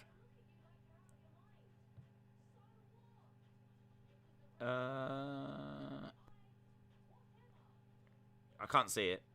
Miz. Let's have a look at Miz. Ah, there he is. That's pretty good, isn't it? Hang on. You can do this. Come on, phone. I believe in you. I believe in you. It's your time to shine, phone. Okay, let's definitely turn it down. There we go. That was good. I mean, mate, look at that. Even the camera doesn't want to really focus. That's the Miz. Awesome! It came to play. It's pretty good. Queen Zelina, that'll bring the Raw ratings up, says British Soundboard Pranks. Days, it's RK Bro versus Ziggler and Rude tonight. I thought it was AJ and Omos. Is there something wrong with AJ? It was definitely AJ and Omos because it was definitely a rematch. Don't you show me up, Harley Mahal. I know my onions. Must be something wrong with AJ. I hope he's all right. Perhaps Charlotte got to him. Did you see that Charlotte got escorted out by security on Friday Night SmackDown for the confrontation? I didn't see she was escorted out. I heard that Vince told her to go, but I didn't hear that she'd been escorted out. Imagine the scenes if Conte does a 2-call and turns Lindelof or Bailly. I didn't see the rest of it. I didn't see it. Days, the entrance ramp kind of integrated into the Burger King entrance. It then led to where the arcades were, all the arcades get took away and put in a small room for that weekend. Omos just attacked Street Profits. I think Street Profits will interrupt the rematch. I call Montez Ford turning on Dawkins with recent rumours. What's your opinion on Omos? He's got a great size, but the Giant Gonzalez had a great size. I kind of feel like at first, when we first saw him, he was really cool. And he just doesn't feel cool anymore. Like, do you remember when, wasn't it Elias or someone swung a guitar at him and he just punched it in the air? And we were like, oh, it was just really cool. And he was cool. Like, I don't know, they've just, a lot has happened where it just doesn't feel like he's cool anymore. I think you can get it back. Do you know what I mean? You just need to do some impressive stuff with him. But, yeah, right now, when he comes down, I'm not like, oh, here comes Omos, wow. But you can get it back. It's not a big problem. We are underway with Zelina and Doudrop. Our very own Austin 316. Sam, a.k.a. The Mother. Shout out to you. I hope you are well. I do still need to do that member. Do you know what? I forgot about the members prediction thing. It totally slipped my mind. So I've got that written down still to do. It is on my to-do list. Days, what was the Liverpool score? It was 5-0 Liverpool. It was a massacre. Doudrop will probably just lose again. In fairness, I think she should. Because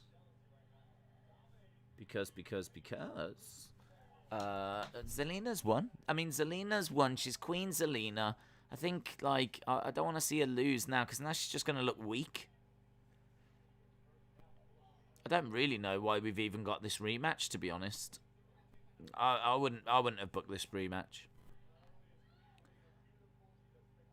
I think what you could do is you could have Doudrop really upset, saying that she should have won. She was meant to be the first. She can't believe that she let herself down by losing. She can beat Zelina, and just have Zelina constantly like, no, you're not getting another match. You had your chance. And just build up to them having a rematch, but do it in like a month's time and make it a big deal. You could even do it at a pay-per-view. But, like, they're just doing it the next night on Raw. Or, well, not the next night. It was Thursday, wasn't it? Crown Jewel. So a few nights later on Raw. And it just doesn't feel that special, does it? Always think, you know, they've got all this like talent and all this stuff. They can make things feel bigger. They could make things easily feel more special. She wallops Doudrop with the scepter, and Zelina wins. So Zelina started undoing the turnbuckle pad. The referee went over. Whilst he was distracted by that, she walloped Doudrop with the scepter.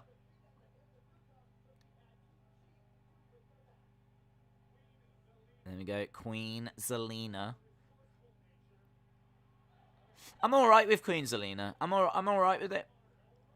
I didn't expect her to win, but now we're here. I'm fine with it. RK Bro versus Ziggler and Rude for the tag titles. I put her over, said Austin. Wan-Bissaka is at serious risk unless Conti finds a new role for him. Conti's system requires wing-backs who can attack and defend. Many are predicting Dallo to start. Yeah, I haven't been that impressed with Dallo, though. I don't think Dallo is that great. The couple of times that I've seen him recently, he's really underperformed. So, I don't think defensively is anywhere near Wan-Bissaka. Going forward, I think he's a bit better. But honestly, I think in January we need to go and get someone like Trippier, who we were obviously interested in the summer. I mean, you just don't know what Ollie wanted. I think Ollie wanted Trippier, and I heard he was disappointed they never got that over the line. I also heard he wanted a midfielder, and then they abandoned that and went and got Ronaldo. So, like, Ollie's having to try and work with the players that he's been given, that I don't think it doesn't quite fit the system he wants to play. So really what Ollie should do is find a different system with the players that he's got. But it's all just a mess, isn't it? It's all just a mess.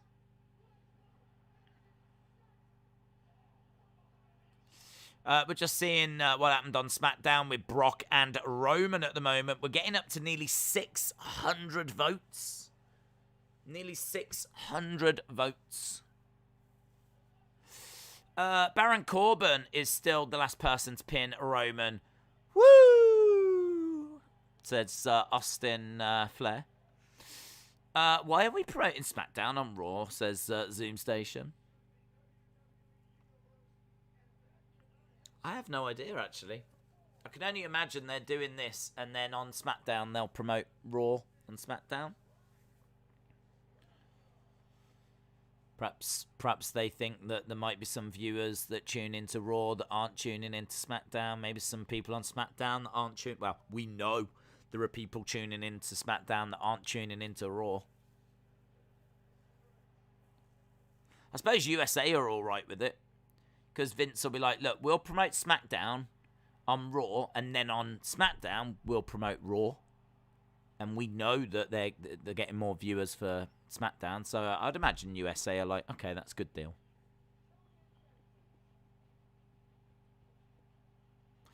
I think they might make Ray the new champion.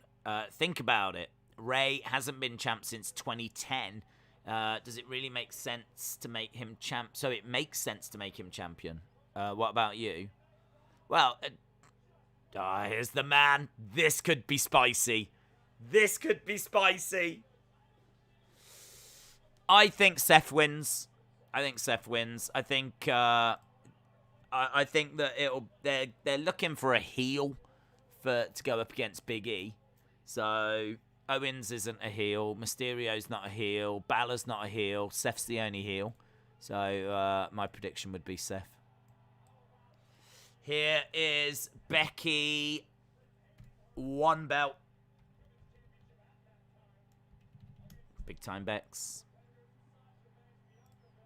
People are still cheering for Becky, and it's just a bit messy, isn't it?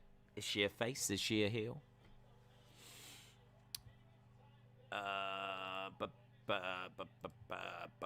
James Chadwick said they saw a report apparently on United's manager list is Conte, Zidane, and Ten Hag, and a surprising name, Brendan Rodgers.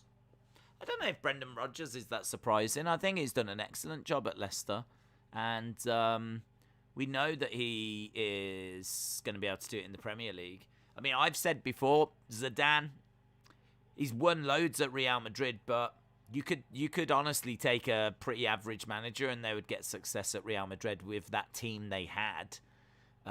So winning back-to-back Champions Leagues and everything, I mean, he's definitely got something about him, but I do have a reservation as to whether he can do it in the Premiership. I mean, I'm not saying he can't. I'm just saying that I've got a question mark. Can he do it in the Premiership? I don't think that's an unfair reservation. Conte, I mean, like, he is a successful manager, but is he the same level as Klopp? Is he the same level as Klopp and as Guardiola and everything? I just don't think he is. I don't think he is. I don't think he's that level. I think he's a very good manager who would tactically take United forwards and, you know, maybe set us up better. But is he still going to be able to win a Premiership? Is he still the person that you would hang your hat on? I don't know that he is. Brendan Rodgers, again, I don't know tactically that he's a Guardiola or a Klopp, but he's shown that he is very good and he can get the most out of a team. So you give him a squad of players, he'll get the most out of it. But on that list, I'd go with that Ten Hag. I don't know how you pronounce his name, but I'm quite excited by him. He seems like he's doing some really interesting stuff at Ajax. I'd go with him of those four. So if we are going to part ways with Ollie, then I would like to go with Ten Hag. Apparently, Newcastle want him. So, I mean, think about that. Newcastle are looking for the best in class at everything. Do you know what I mean? They've got money. They're looking for the best. And they want that Ten Hag. So that must tell you everything. You know, they're not... I don't know if they're looking at Conte. Do you think Naomi will ever join the bloodline? A lot of people want it. I want it.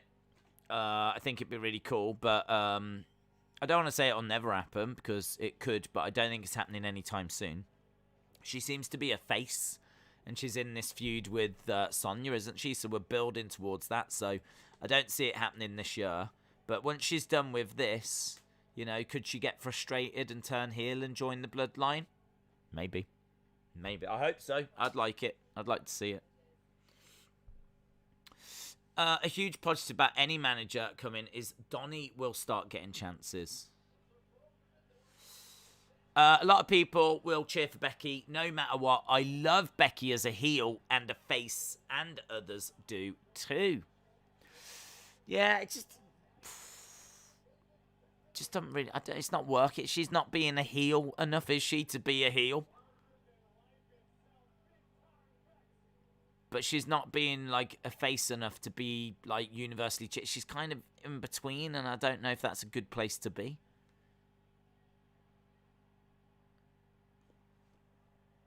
Just having a little look around. I can't wait to see what she's going to say. I should imagine Charlotte's tuning in as well. Quite interested to see what she's going to say.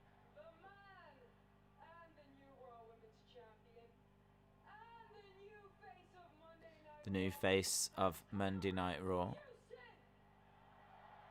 The man and the new Raw Women's Champion. It feels good. The title I never lost.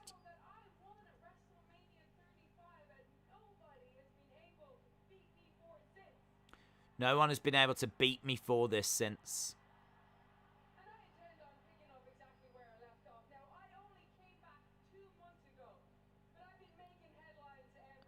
I've been making headlines ever since.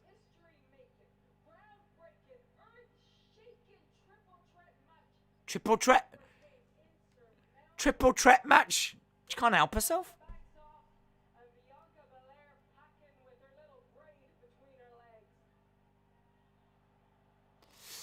Nothing at the moment. As the man of the people. You don't want to see Bianca anywhere near this title. There's a new crop of women.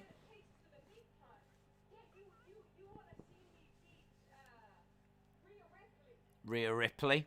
That'd be good.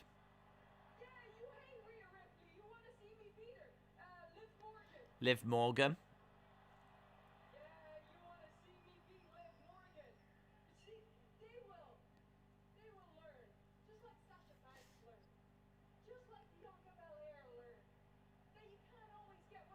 Can't always get what you want. She acts like a heel, but wants people to cheer her. Here's Bianca. Okay, so Bianca making her out. Bianca feels like a big star now. Some serious boots on that woman right now. Look at them.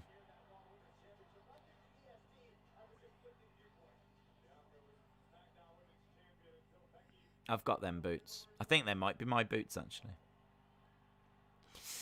It would make sense if they kept the heavyweight championship red for Raw, not black, what it is now.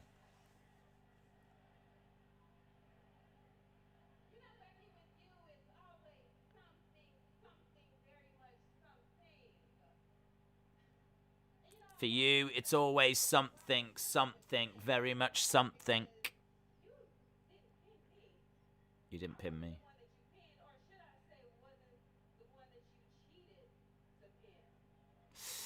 Asuka, Alexa, and Bianca survived the 4 horsewomen. Becky is killing on the mic, says let him in. Esther. It is Esther. You're right. Esther's here.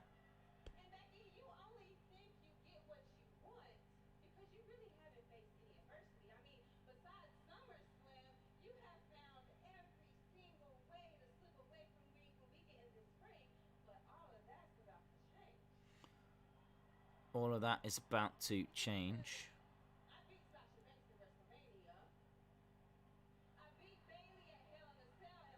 There's a lot of talking, isn't there? There's a lot of talking.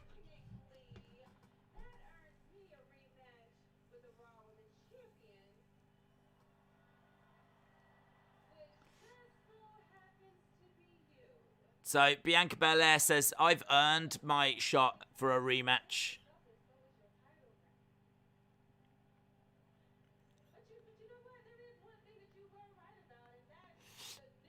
All this talking, there's a lot of talking, isn't there?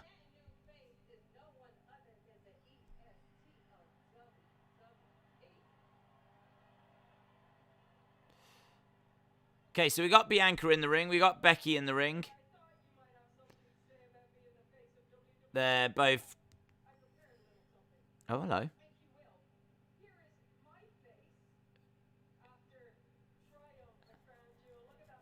Here's my face after a triumph at Crown Jewel. So we're seeing Becky with a smile on her face. And here's your face. And there's a sad face. It is very sad face. It's like I'm watching Sesame Street. That's a sad face. Very sad face. Here's my face. Happy face. Now let's look through the square window.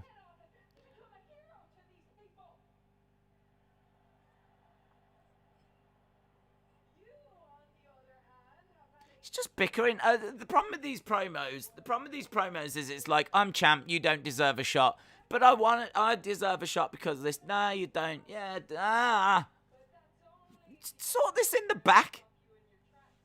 Do you know what I mean? I don't need this. Give me something more interesting than this.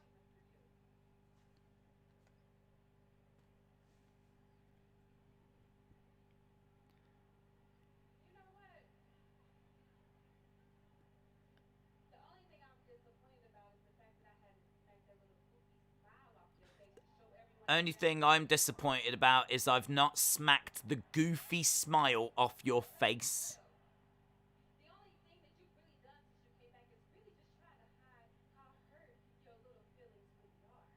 There's been no mention of Charlotte or anything with this either. No even Charlotte tease.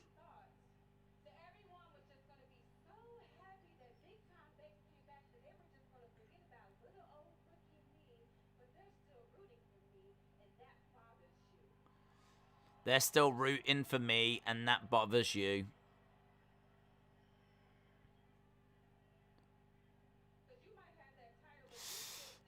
Becky versus Bianca. Hair versus hair. Bianca is boring, says Burn It Down. The promos get repetitive when you do nothing but have rematches every week, says Justin.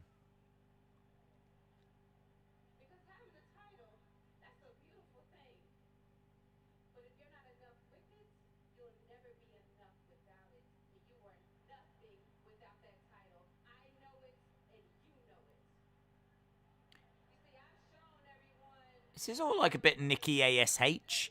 If you're nothing without the title, you'll be nothing with the title. It's all like life. I feel like, is this Vince giving us life advice?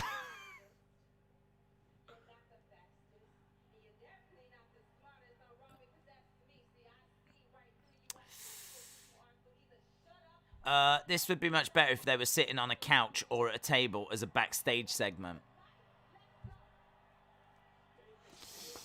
I think Bianca takes quite a while to get to her point in the promo. She speaks for a bit too long. No, hang on. We might be at somewhere. We might have reached our destination now. Here we go. Look at my face. Get to the back of the line, woman.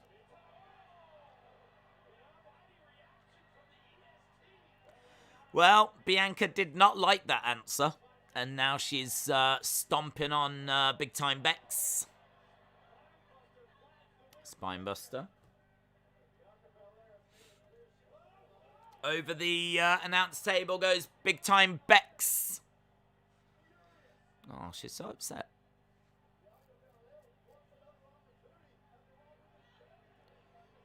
Let's go. I am the EST. It's very emotional.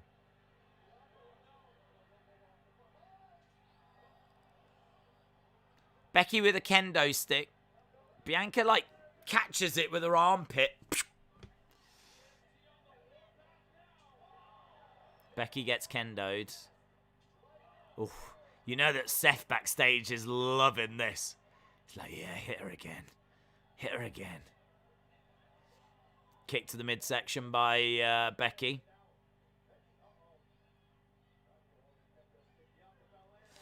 Going for the KOD. She was poking her in the eye, though, Becky. Russian leg sweep with kendo stick. And Becky gets the belt, leaves the ring. And that is the end of that segment. Do you think you could win Squid Game? Probably not. I mean, there's luck involved in Squid Game.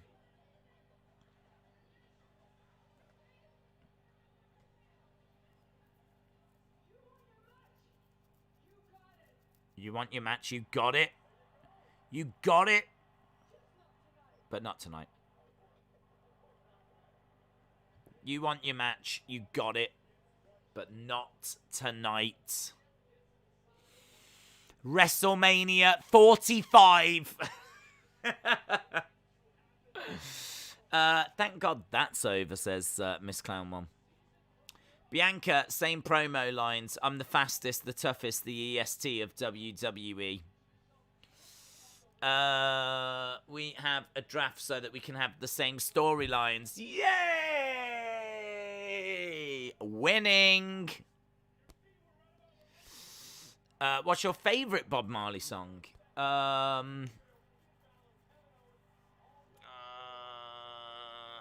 More Trouble. I think there's a song called War, and there's a song called No More Trouble. And on the Babylon by Bus album, which was a live album, he combines the two tracks, and the one track actually just goes into the other, and it's amazing. I love it. I remember getting that when I was young. Babylon by Bus, it's called. It's a Marley live album. And I bought it because it had jamming on, and I'd heard jamming, and I didn't have it. I didn't know this was a live album either, but I bought it, and it had jamming, and it had a couple of other things, and but it has this track on, and it's two tracks that are like put together. It just goes from one into the other. I love it. It's brilliant. I love it. So that is my it's probably my favourite. There's loads, isn't there? Kevin Owens is talking to Finn Balor. And says that he needs to win this. He's like, I love you, but I've got to win this. So it's every man for themselves. It's a good main event, this. I'm guessing it's the main event. Looking at the poll right now, we've got Finn Balor on 36%, Seth Rollins on 38%, Rey Mysterio on 10%, and Kevin Owens on 17%. So far, people are torn. We've had over 776 votes. So far, people are torn between Finn Balor and Seth Rollins. Here comes Damian Priest with a new intro. This is new. He's not doing the old Damian Priest. One side is hell, the other side is heaven. As in, even his name, Damian, and then Priest. It is good, isn't it? I like they're playing on that. His name, like, is kind of like Fiend font. And then for the Damian. And then the Priest is like, it's like heaven and hell. So, no more arrow for Damian Priest. He's taking on T-Bar. I'm all right with this. I'm all right with this. I want to see some. Let's see Damian Priest beat T-Bar and then T-Bar storm off, upset, and then come back next week as something different. Yes, let's do that. Let's do that. Let's definitely do that. New theme. I think this is better, says Scott. I prefer this as well. I think they could do something with that. Kind of, it leans towards a split personality thing as well, which is kind of interesting.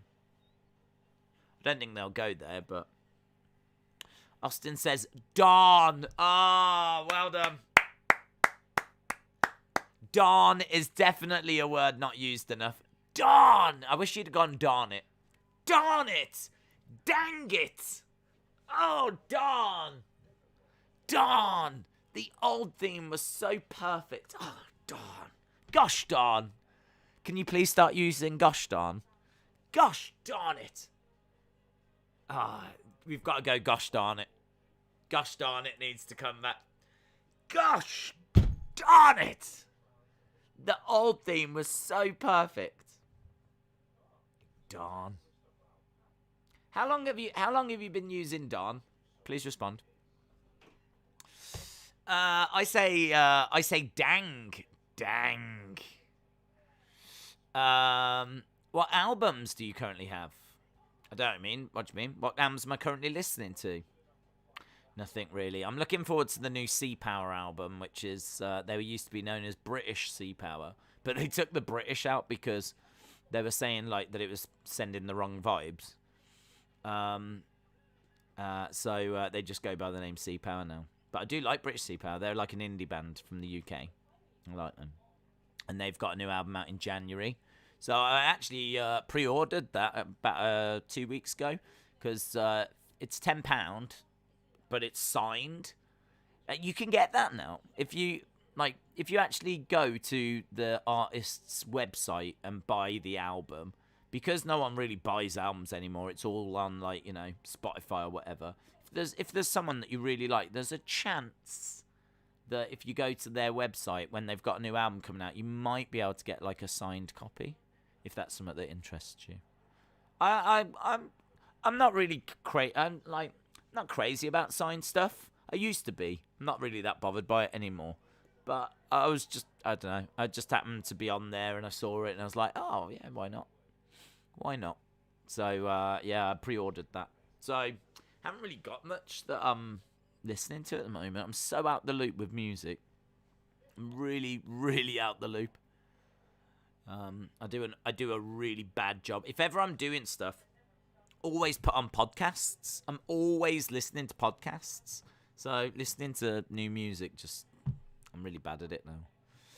But in all fairness, I used to work in a music store for like 15 years. So my head is pretty much full of music anyway.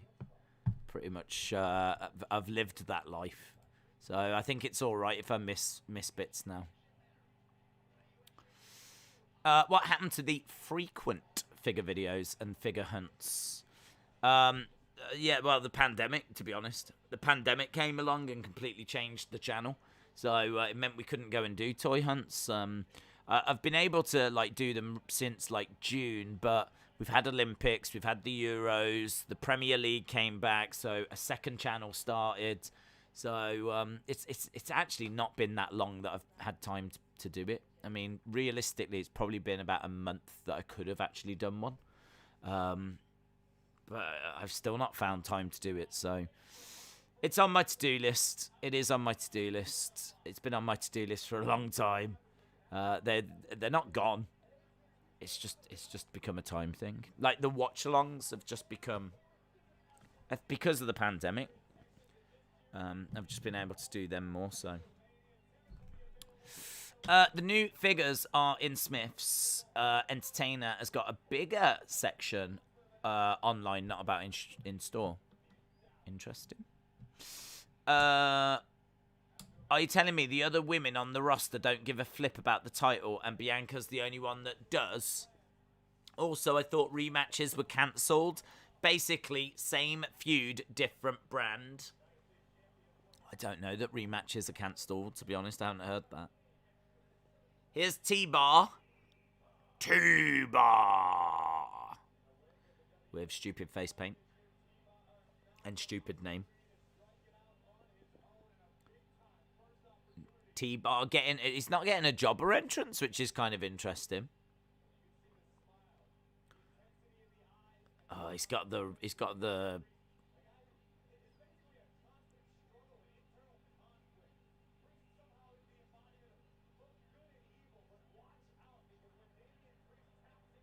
Damian Priest. Huh? What's Corey Graves on about? Corey Graves. What? Corey Graves says that Damian Priest is a constant struggle with good and evil. Just wait for that evil to come out. Like, he's saying all this about Damian Priest, and Damian Priest is standing in the ring like... Corey Graves is like, this man has got a constant struggle with good and evil, and he's constantly battling to make sure that the evil doesn't... And then they cut to Damian Priest, and he's like...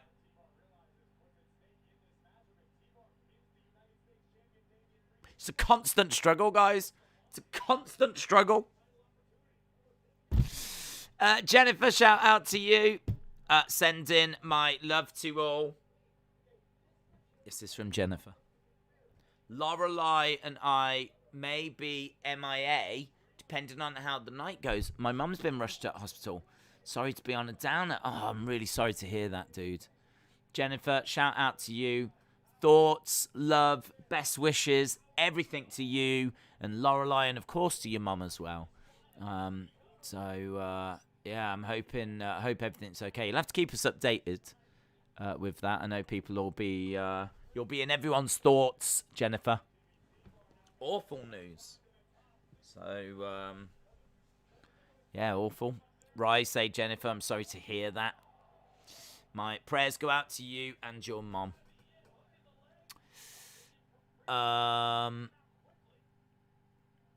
Yeah, that's awful. I'm sorry to hear that, dude. We're seeing T-Bar with a moonsault. Days, do you take steroids? Asks Bill. Well, do you know what? I did wonder when someone would ask, because of course, do you know what I mean? Pretty swole at the moment, what with the no working out that I do, or any sort of exercise whatsoever. I thought it would be sooner or later someone would go, you must be on steroids. You must be. To get that kind of a physique, you must be. I am on steroids, out of date ones. That's what I'm up. No, I'm not. I'm not. But if you've got some, hit me up. Because that way I haven't got to worry about working out. I could just do that, couldn't I? I mean, sure, it's bad for you, but do you know what I mean? Lol. T-Bar throws a chair at Damian Priest. Oh, no, he's snapped. Oh, is this the evil? And now he throws the chair on T-Bar. Perhaps they are going for that split personality thing. Do you remember, was it Festus? When the bell sounded and he snapped. Looks like Damian Priest has snapped here. Sonny calls you muscly Days. Well, I'm glad someone does. Thank you, everyone. It means a lot. Enjoy the wrestling for me, says Jennifer. I am sending my love and thoughts to you, and even to my arch nemesis, Lorelai. That's big. That is big. So, thoughts to you guys. He is possessed. He's snapped, man. He's snapped. This is Fiend 2.0. Fiend 2.0. In a minute, he's going to go, yowie wowie. Oh, I thought he was then. He just went, yeah.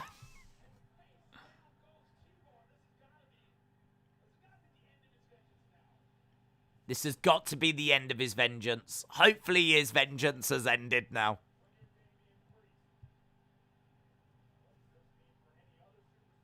Well, this has all kind of come out of nowhere, hasn't it? You're not yourself when you're hungry. He needs a Snickers. Days is the strongest man alive, even stronger than Mark Henry. It's true. I just don't like to brag about it. Right, we're backstage with Carmella. What's your favourite toy store? Toys R Us. I'm not over it. I haven't really got one, to be honest. Smith's is cool, of course.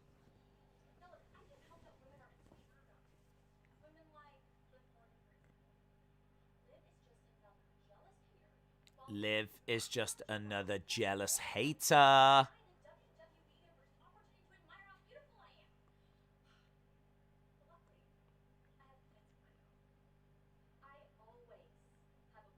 She's always got a plan.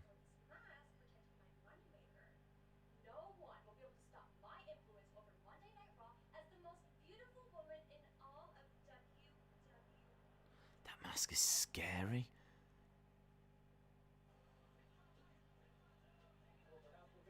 Liv Morgan versus Carmella. Of course it's Liv Morgan versus Carmella. We can't escape it. Season premiere. Oh my god. I'm trapped in Groundhog Day. Make it in. The table still smells like lemon. Wow. Do you remember when I knocked over that lemon-scented thing like ages ago? Still smells like lemon. That's not bad, is it? There you go. If you were, I wonder what the table smells like. Where day lemon. Lemon is the correct answer. Vape Ross Vape said they are stealing Curly Mo Larry the cheese gimmick. Yeah, I thought so. Are they just changing everyone's themes music? You get new theme music, and you get new theme music. Brilliant. Mella with new theme music. Nah, it's kind of generic. Damian Priest with new theme music. Nah, it's kind of generic. Everyone's getting a new theme. Days is getting high off the lemon again.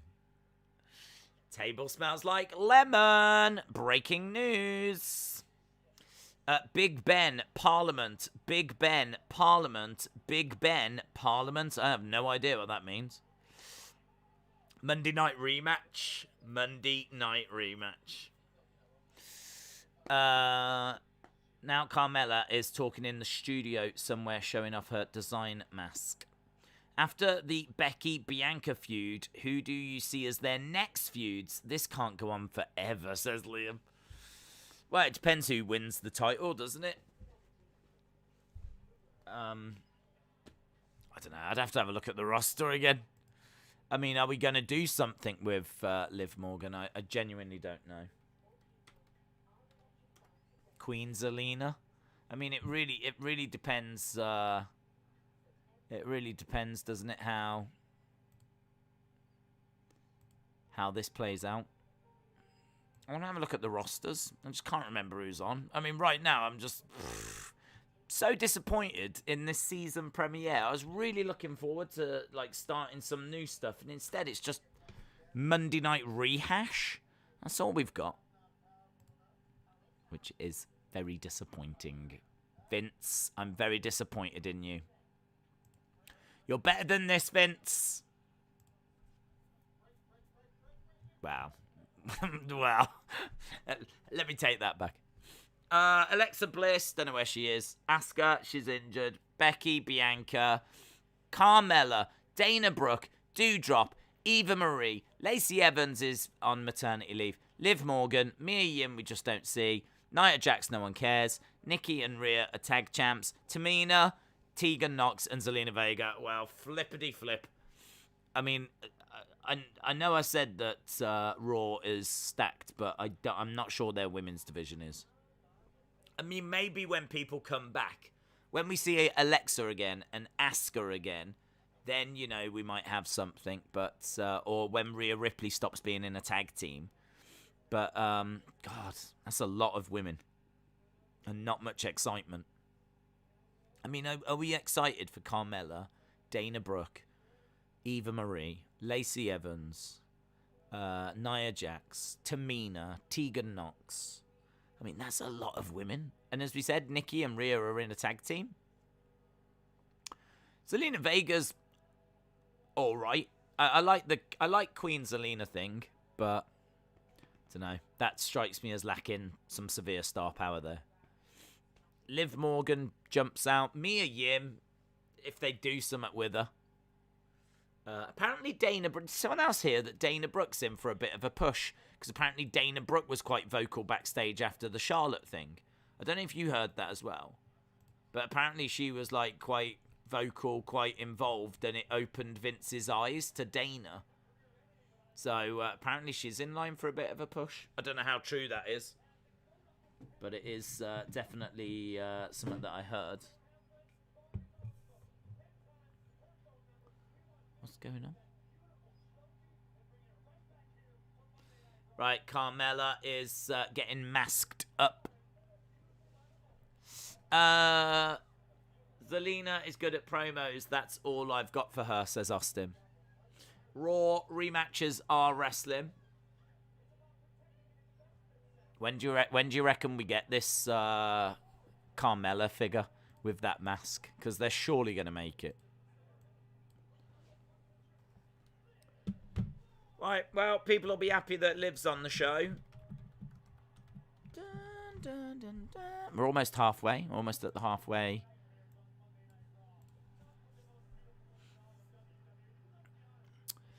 I don't think the Dana push will be anything big. I don't see her being champion. No, I agree with that. Plastic Mella? Answer my question. I didn't see your question. What was your question? Chucky gear. Chucky gear. Vape Ross Vape says Carmella is one of the breast in WWE. Back elbows by Carmella. It's very difficult to simp over Carmella when she's wearing that mask. It's even Big E cashed in his Money in the Bank. Why do you care about women's wrestlers that you take them off with one hand? You want days. This is not MMA. Why do you care about women's wrestlers that you take them off with one hand? I don't understand. I don't understand. What do we mean?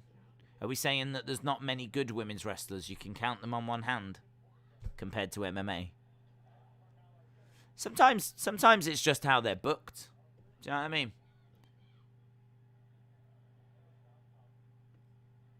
But yeah, this match ain't it.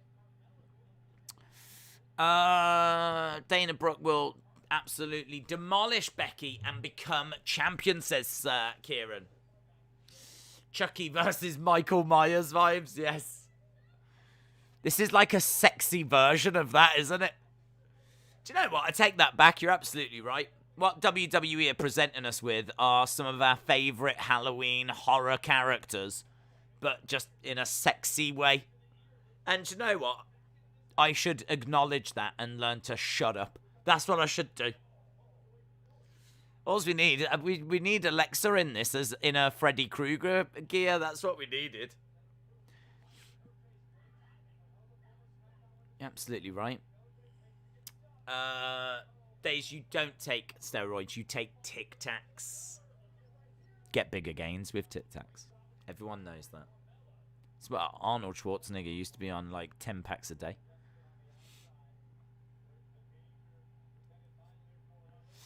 Carmella outside the ring. Oh. Corey Graves was concerned then.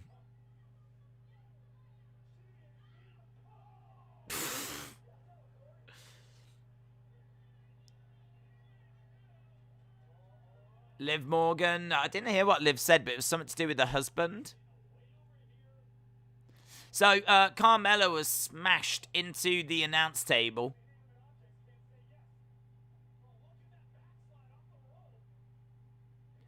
Inside cradle by Liv to... But Liv said something to Corey. Face first. She gets planted. Carmella, 2, 3. Carmella wins.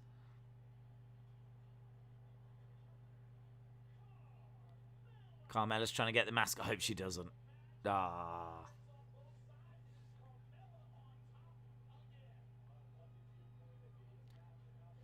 But there we go.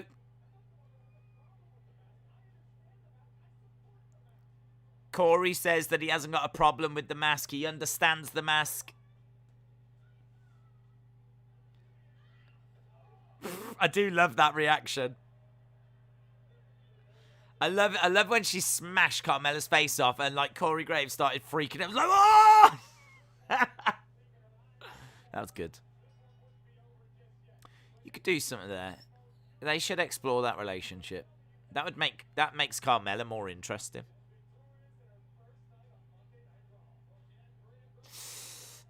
Stop making Liv lose, says Harley. Becca.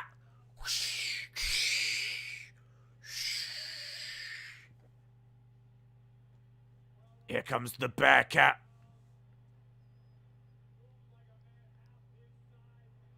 Bearcat. Bearcat Lee.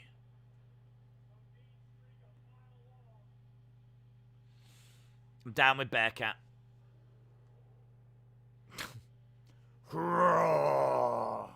Bearcat Lee claws his way. I hope he does. He better. They've told me he's going to claw his way to Raw. So if he just comes walking out now, I have been lied to. He better come down like this. Raw. I need to see lots of that kind of posing. Here he is. Keith Lee, in case he forgets his name. It's written pretty big across that jacket. Yeah! Ah! I want him to do it, but rubbish. I want it to be a thing where he does it and it's rubbish. I want him to go, ah! Like that. If I was Bearcat Lee, I'd be like, Vince, look, how about this? How about I'm going to roar, but I'm going to do it rubbish.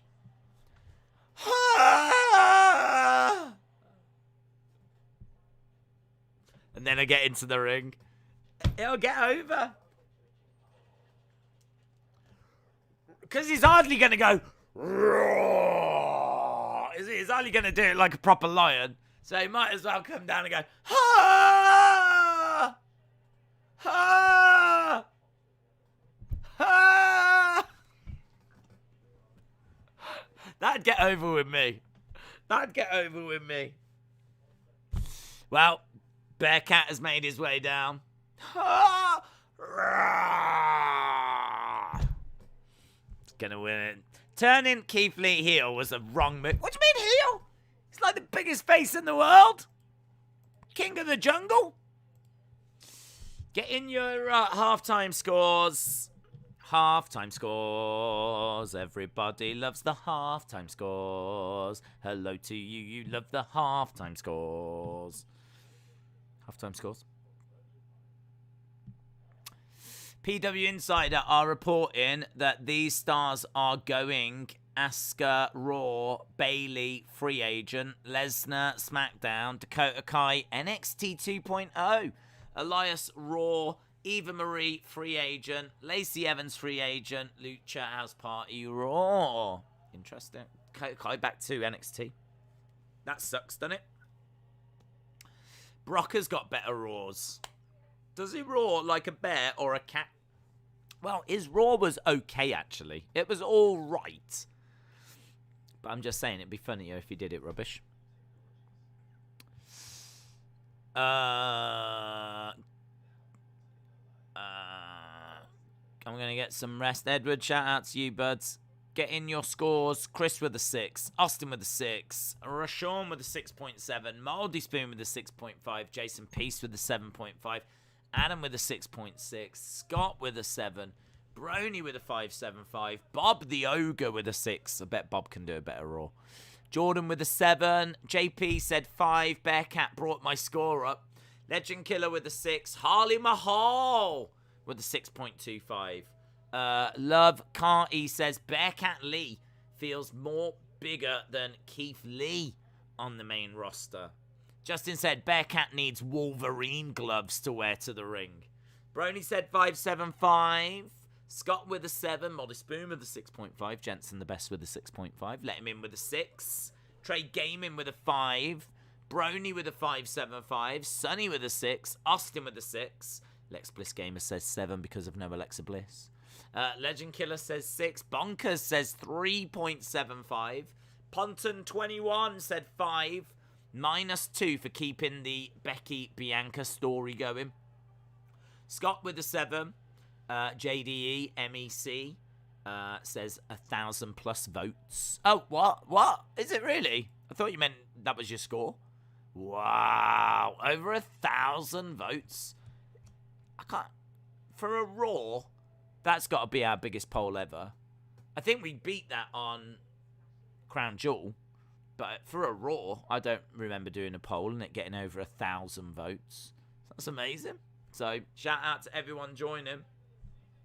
Right, we've got the Bearcat in the ring, and he's about to take on Cedric Alexander. Why is that? Oh, it's got like a gold background, but it's because he's part of the Hurt Business, isn't it? Right.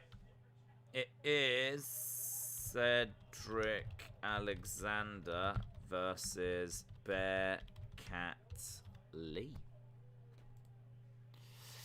5 bad promos. The voting is between Finn and Seth.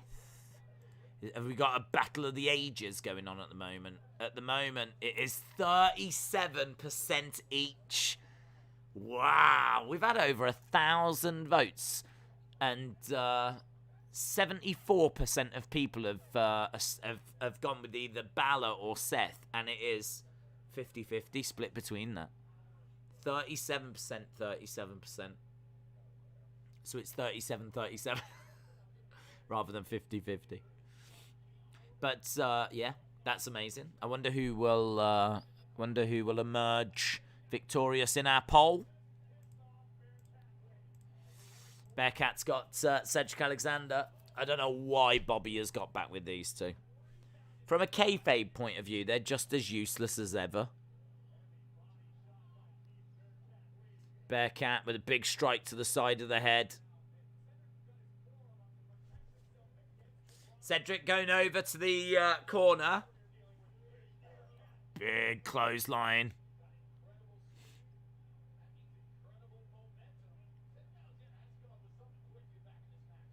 Bearcat Lee with a smile on his face, charging over, collides into the corner.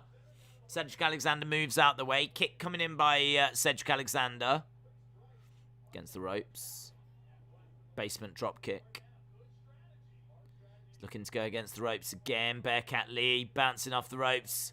Collides into Cedric, and Bearcat Lee growls at Cedric. Clothesline, knocks him down. Joaquin said, do you think this is how Keith joins the Hurt Business? Maybe, yeah, maybe.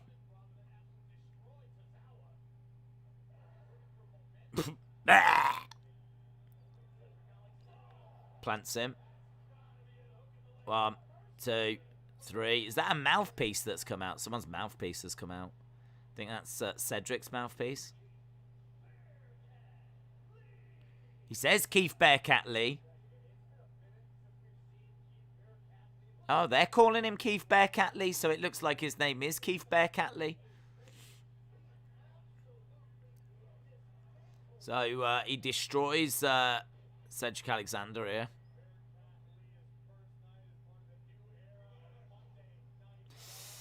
Yeah, it'll be interesting to see if that does lead to him joining. There have been a few rumours he could be going that way. Bearcat is a tweener. He's not face, but he's not heel, says Ryan. He's just an animal. Shelton was trying to sneak up on Bearcat. Shelton's like, okay, whoa, okay. Okay. So, Shelton thought about attacking Bearcat. He steps out the ring. Grabs Cedric and they're going. I don't think Keith Lee is feeling this character. Well, it's a difficult one to feel. Earlier tonight is Dominic and Ray.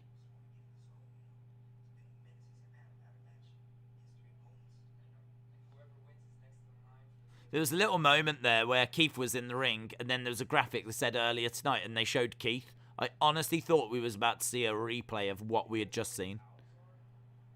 Hey, here's Austin Theory.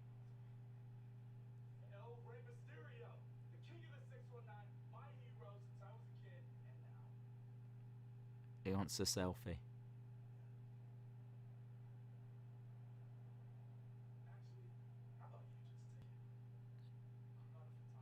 I'm not a photographer. Easy. How about we take a selfie in the ring? So Austin Theory wants to face Dominic Mysterio. Okay. Well, I'm guessing that'll be next.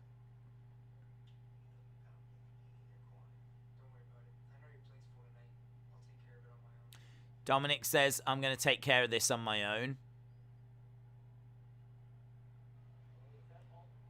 I wish they would change his ring attire. Dominic's ring attire, I don't think it does him any favours.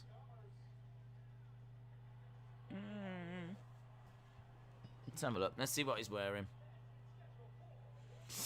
We need Glock Anderson. I give it 10 out of 10 because of Days. Edward, shout out to you, birds. I think this is an exercise. Dominic has made me hate the Mysterios. 1987 Big Fan said Theory is the selfie guy now. Yeah. That's his gimmick. God damn. You're going to be the selfie guy. Thanks. Rey Mysterio said it's been a minute since he's been in a ladder match. Theory has so much more charisma than Dominic, says Deuce. Dominic could use some muscle. I might give him some of mine. That sounded dirty. That definitely sounded dirty. We're going to move on. There are rumours that Omos and Nia Jax are a couple. Oh, smoochy boochy. And that only made me think of one thing. Days, do you remember the video of a big train that's trying to go into the tunnel that was too small? Oh, is that going to apply here? I don't know if that applies to that relationship, to be honest. Maybe if Omos was seeing Zelina. But I would imagine the train can get into the tunnel just fine. It's not been a good few minutes, has it, on this stream? It's not been a good few minutes at all. Did you know Bobby has tattooed his eyebrows because he lost his real ones? I did. Someone told me. I can't remember who, but someone mentioned it. I'd never noticed it. But, yeah, it got mentioned on stream a little while ago. Well, we are acting like Vince knows what a selfie is. He's not in touch with youth culture. That's true. Yeah, that is true. I don't know why I did his voice. It's probably because I can't think of it who would have come up with it. The UK is going to get a pay-per-view in 2022. Indeed. Justin said, Omos and Nia Jax are a good power couple. This is not a PG show, said Shaquem. Ho-ho! My hole! Wow. Do you reckon she'll be... No.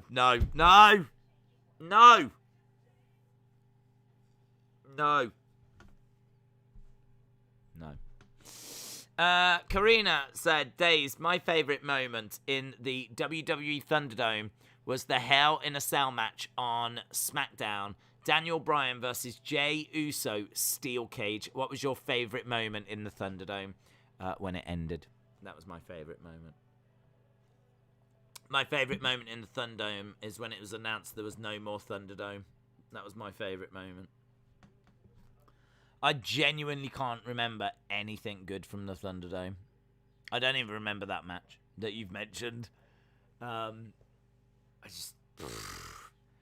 sucked. It just sucked. The only good thing about the Thunderdome for me was that we were in the Performance Center and that had no real crowd.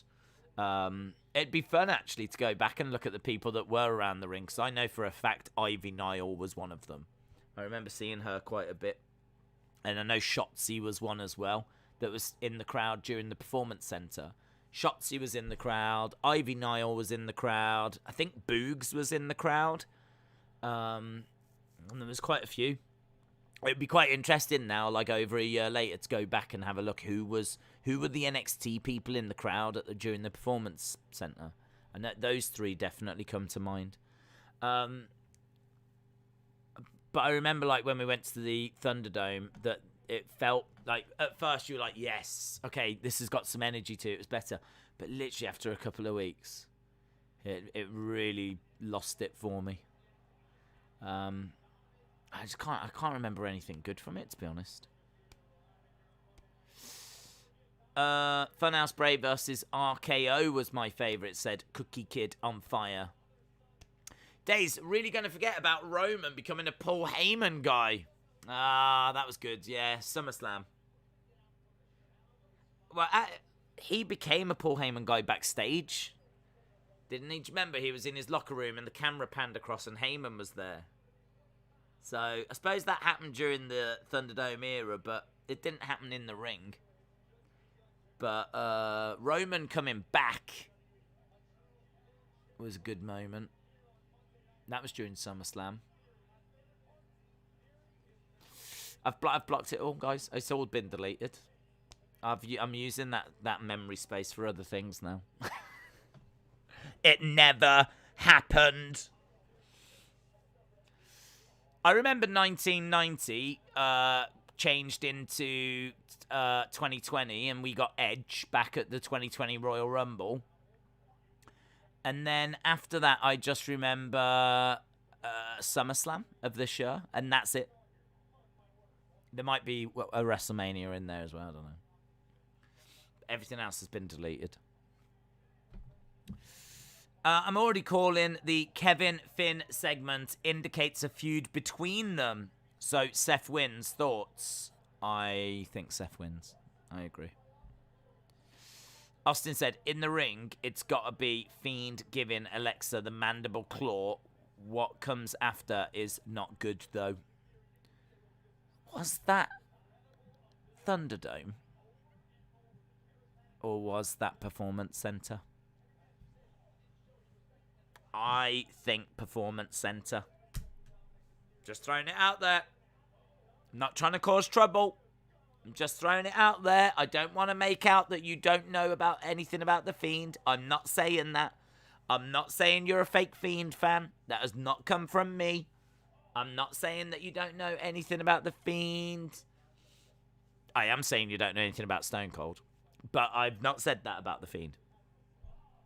But I think that is Performance Center, not Thunderdome. I could be wrong. Glam is not PG. Glam is not PG. Sonny said Performance Center. Performance Center. Austin said, don't start with the fake Fiend fan now. Well, listen, the proof's in the pudding. We're underway. Have I even changed this over? I haven't even changed this over. My body, my arms cannot even be bothered to change over what we've got happening right now. I do like Austin Theory. But, Dominic Mysterio. 1, 2, kick out by Theory. Kick by Dominic. Step up in Zaguri. 1,156. Back elbow by Dominic. Do you think Willow could turn up? No. Well, Willow's over on SmackDown now. Even if it is Willow. He hangs Dominic on that top rope. We are approaching the final hour. The proof is in the pudding. Doesn't make sense to me. I don't know where that comes from, actually. 1, 2, 3. Austin Theory beats Dominic Mysterio. Well, at least the right person won. Glam Freddy, shout out to you. That's the bottom line because Stone Cold said so. What about Roman J Hell in a Cell?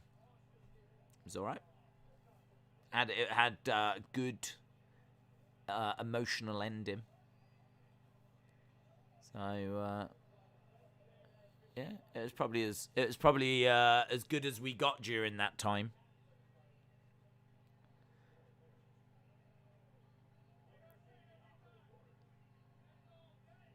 All day. That's all day. Alright, we got RK Bro. It's Dominic Mysterio, Austin Theory. Monday Night Raw in Houston, Texas. Austin's Theory is called the ATL. Right, we got RK Bro. Hey, Randy. Take a breath. Stop talking.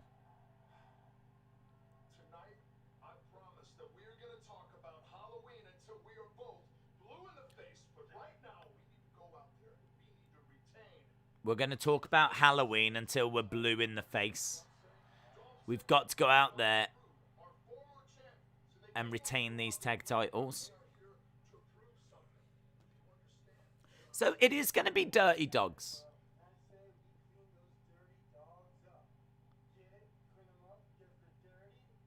We're going to clean up the Dirty Dogs. Right, here we go. RK Bro versus Dirty Dogs. Dream match. Dream match.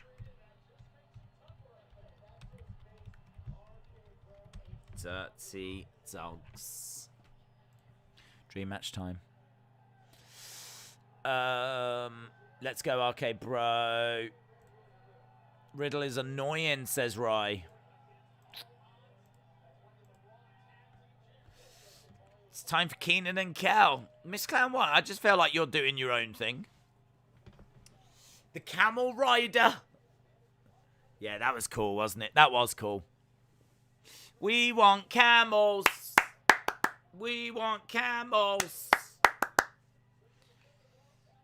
It is true. There's a distinct lack of camels here during this entrance. No camels? I guess the camel did become all elite. Well, we get to see a picture of the camel. That was cool. Look how happy the camel is as well. That camel is as happy as when Tony Khan sees the demo numbers. And knows that he gets to send a tweet. Riddle is a schmuck. The crazy thing is, I don't even think he's acting. Once I get kicked out of maths class for making weird body noises. Oh, days once. I thought he was talking about yourself, Bill. I'm sorry to hear that, bud. Timothy says, I swear I will be right if the Dirty Dogs win the Raw tag titles. Days, I know John is lurking right now. Do you want to help me get out of lurking? Please read this. John hates Adam Cole and wanted I can't even read it. Austin, I can't even read it. Even that one's too far for me. I'll help draw him out. Adam Cole sucks. Undisputed Era are the most overrated faction in the history of wrestling. Dave, some people said Crown Jewel was better than Mania. Do you agree? Yeah. Yeah, I think it was. I don't know that it had the emotional moment that was Bianca. But yeah, honestly, I mean, if you take away Bianca and maybe take away the triple threat on night 2, I don't think you're really left with that much. I don't think you're left with that much at all. I'm pretty sure I gave one day 7.25 and the other day 7.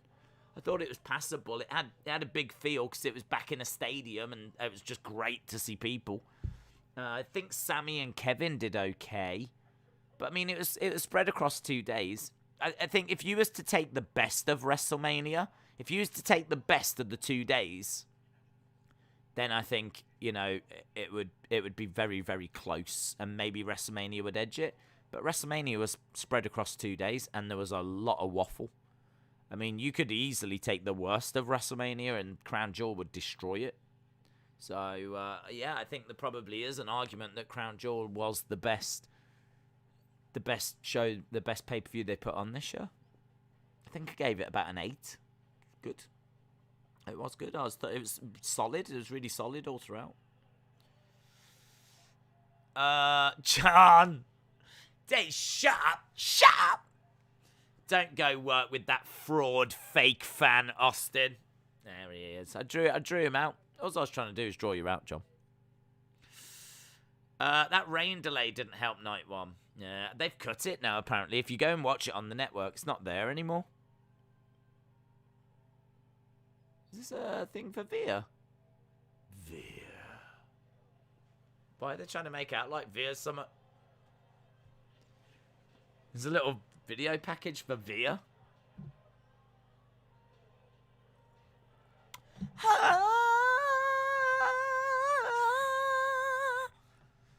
I like that. Coming soon to Raw. Veer. And then I had like screaming women in the background.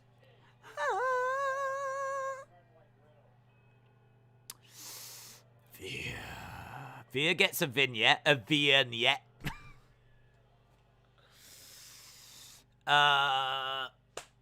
Days, thoughts on Bruno as a centre attacking mid behind Ronaldo and Cavani as the 2 strikers. This is the probable front line. Ain't got a problem with it. The only downside is that's all you're getting. But, I mean, that's probably right, isn't it?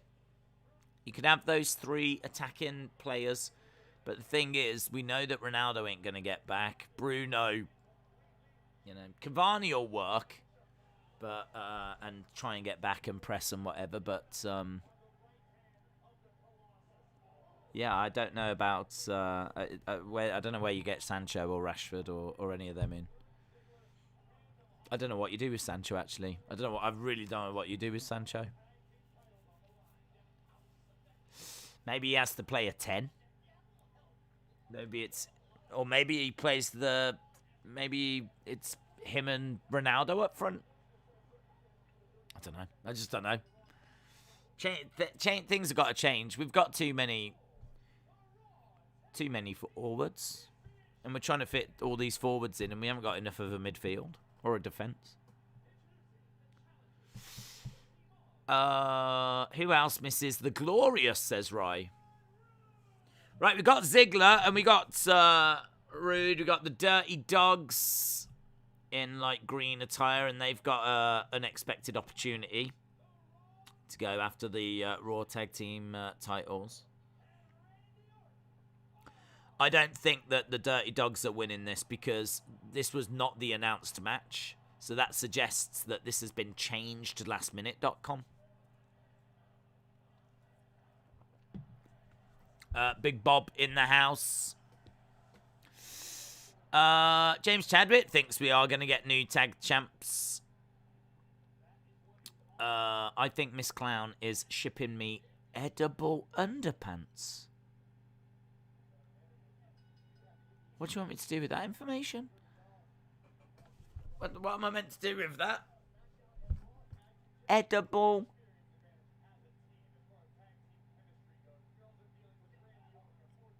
Do you know when there's like so many things that you can say that your brain just like just short circuits? That's where I am right now. There are so many comments to that it's like I feel like that has to be saved probably for a member stream. But there we go.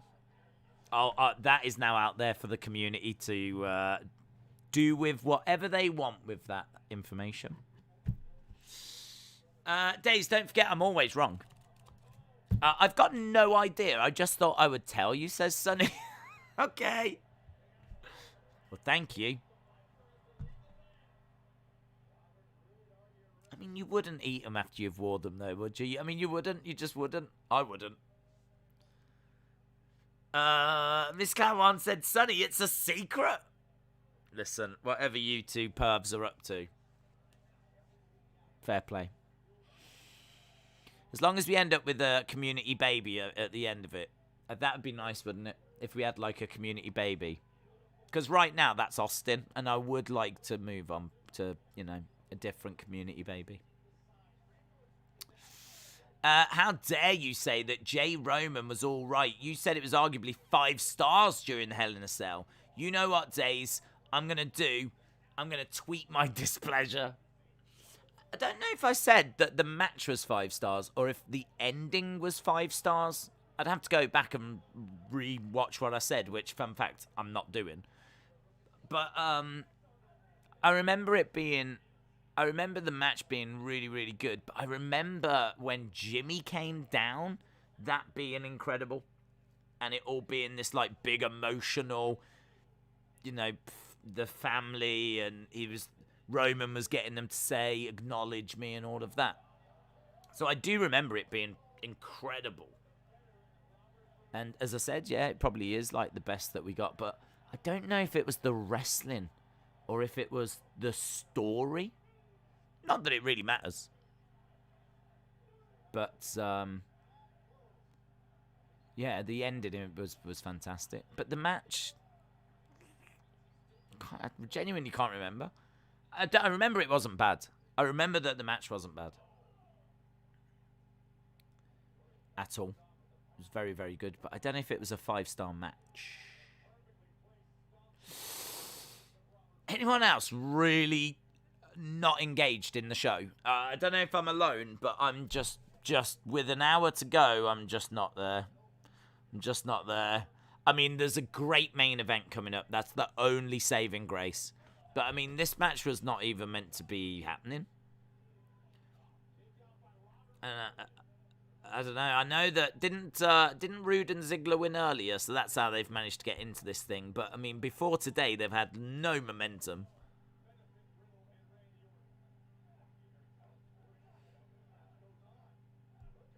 Why is it on the same week as well? So they win the match earlier, and then, like, they have to face the champs on the same show. How does that work? Oh, well done for winning this triple threat match. You get to face the champs tonight. Oh, thanks. Thanks. Do you think more opportunities should be shown on WWE programming? I say that because it shows the audience that we are invested. Yeah, I do. I think that there should be. Yeah, I do. Like, I don't want to hear from the same people all the time. I don't want to see the same matches all the time. You've just got this brand new roster. Like, give me some exciting. I haven't had anything exciting tonight apart from the open. You take away the opening segment, and what will hopefully be a great main event. Has there been anything really exciting tonight? I don't get it. I don't understand. I mean, it just kind of feels... I don't really get it. It just feels like a normal week. Like, this is the season premiere, and it's just got loads of rematches and things that we've seen before. And I don't know. Maybe I'm just being a Debbie Downer. Days the wingbacks in Conti's system will supply the crosses. Yes, they might be the most important part of the system. Joseph said, for some reason, this match is happening because Raw is 3 hours. I have successfully tweeted my displeasure, says Harley Mahal. Shout out to you, Harley Mahal. Need more Liv and Carmella. Is that what we need? This Raw hasn't felt special at all, says Let Him In. Nothing exciting, says Adrian. Heather, shout out to you. Hope you're well. I didn't see you around. Let Him In said, Days, the proof is in the pudding means the real result of something can only be judged by the actual experience of results rather than the yeah, no, I meant where does it come from, though? The proof is in the pudding. I know what it means, but where's it come from? Like, what's in the pudding? Do they mean, like, alcohol proof? Or... what? Does it come from, like, maybe puddings used to be poisoned? Or something like this. And it's like, well, the proof's in the pudding. I don't know where the saying actually comes from. But it is a saying that's in my repertoire. Tony, I think, has summed up what we were just saying. WWE is a load of manure. So, yeah. Well, I don't know if it's quite that bad at the moment. But I would say that it's disappointing tonight because we were expecting, whoa, season premiere, new feuds, new faces, new factions, whatever, something new, and it's just not, is it? Twitter needs a complaint department, says Ronnie. Days, the proof's in the pudding. Days, are you a fan of fluffy pillows? Not really. I think I like firmer pillows, to be honest. It comes from puddings having proof in it, says Justin. Oh, well, that makes perfect sense now. It goes back to the 14th century. Oh, my God, I'm a boomer.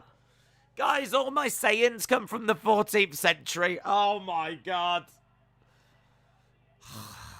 Basically Jack the Ripper. Who I think was from, like, the 19th century. But it doesn't matter. I don't know anyone from the 14th century. I don't know. Columbus. Was he around then? Shakespeare. I don't know. The 14th century. If you think about all the people that were around in the 14th century, and I can't name one. Maybe Columbus. Maybe William Shakespeare. But in all fairness, those would be the same names, I would say, for the 15th century, the 16th century, the 12th century, the 11th century. So they are nothing but guesses. Days lost his voice when he screamed at a mouse. True story. I prefer the 15th century, says... Oh, are you a 15th century stan? Fair play. Money in Christmas puddings. Is that where it comes from? People did used to put money in puddings, Christmas puddings. But how does that connect to the proof in the pudding? LSW said, I was alive in the 14th century. Where the flip is cross, says Febin. Right, well, we're still underway with this match. Mia Yim versus Dana Brooke. Is that tonight, Boomers? Boomers TV. My favourite TV. The Oxford Dictionary of Quotations dates it back to the early 14th century. 14th century WWE was the beheading era. A lot of people would say this is the beheading era, what with us going to Saudi Arabia. He meant chocolate, not underpants. We're all good. It will be myself eating chocolate and some underpants. He meant chocolate, not underpants. Well, no, he didn't. How could he? Hang on. He said, I'm going to send you some edible underpants, but he meant to say edible chocolate. That's not right. If you said to someone, I'm going to send you some edible underpants, and went, oh, I'm sorry, I meant chocolate. Who says I'm going to send you some edible chocolate? Oh, chocolate's edible. He definitely meant edible underpants. He definitely meant that. He did. And I know he's around. Miss Clown 1 definitely sending edible underpants. And I bet he'd be like, oh, send me a picture when you get them. Send me a picture. What, when I get the edible chocolate? Yeah. I'm on to you, Miss Clown 1. I'm on to you.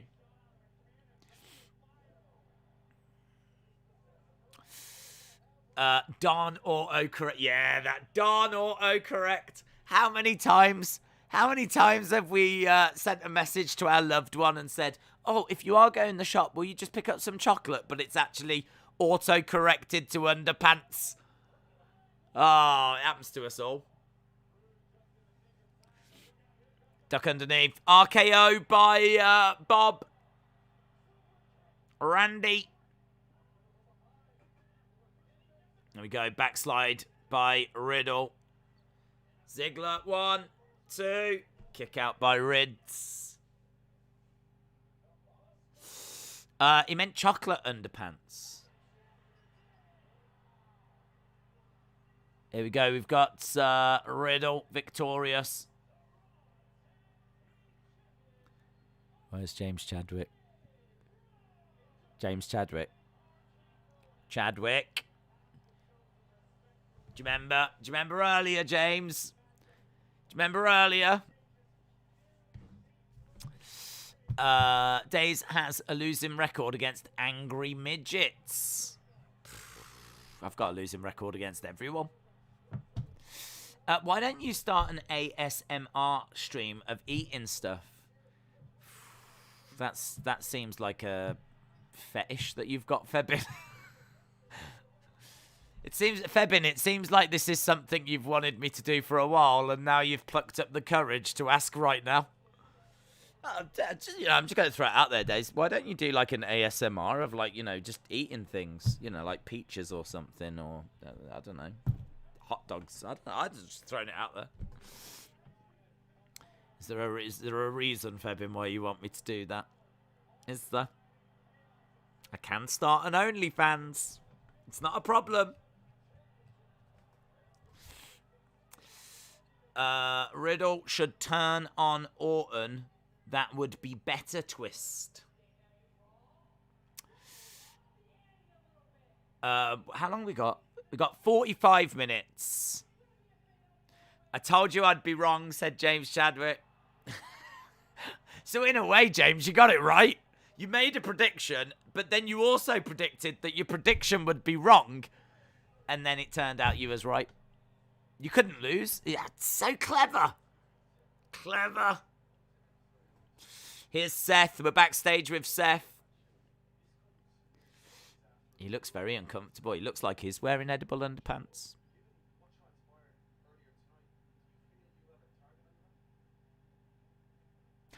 What do edible underpants look like? I'm going to look for them.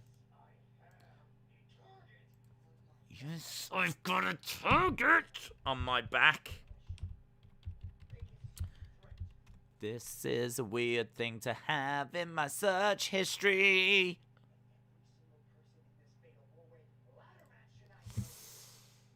Edible underwear.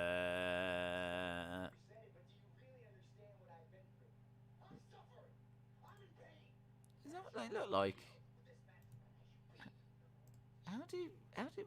What are they? Sonny, I'm just going to show you what Miss Clown's sending you. Just so you can be ready for it.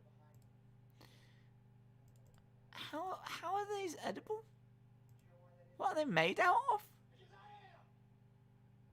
They look really rigid. Hang on. If anyone joins right now and I'm just like talking away behind this pair of underpants, it's gonna look pretty weird. Right, Seth Rollins is giggling away to himself. We are building to the main event. Yeah, look at this. Is this made out of like licorice or something? I'd eat them. Not after someone wore them, but I would definitely eat them. I don't know if I'd have it with a nice wine. Do you know what I mean? Like, I don't like. Could you imagine if you went round someone's house and you had that on you for dinner? I don't know. It looks like a candy of some kind, doesn't it? It looks a bit. I can't remember. Like, you know the strawberry laces that you get. Kind of looks like that, flat. Like, I'd imagine it tastes maybe strawberry. It says it's literally got the word yum written on it, so. And those look like strawberry laces, kind of tying it together. But they don't look great to wear, do they? They don't look great to wear. So, yeah. Not what I was expecting, in all fairness. Not what I was expecting at all. But, I don't know. I'd eat them. I'd eat them. Breaking news, I'd eat them. But not if they've been on someone. Do you know what I mean? Just maybe like if I'm hungry and I'm walking past like an adult place, I could pop in and just grab a pair. Imagine walking down the street munching on them. You got kids with like ice creams and people with the hot dogs and you're there just munching on some edible. That's what Miss Clown does. That's what Miss Clown does. Fruity roll-ups. Oh, don't give Vince ideas. What's Vince McMahon's favourite sweet? Fruity roll-ups. Roll-up. Hey. Made from rice paper, and it tears. I'm sending ones made from candy necklaces. Oh. There we go. Days, by eating peaches, do you mean the fruit or Mandy Rose? I don't think I'd be able to get Mandy Rose on my OnlyFans. I don't want to get your hopes up. Kinky Cross eats them. Don't wear edible underwear on a hot day. It gets messy.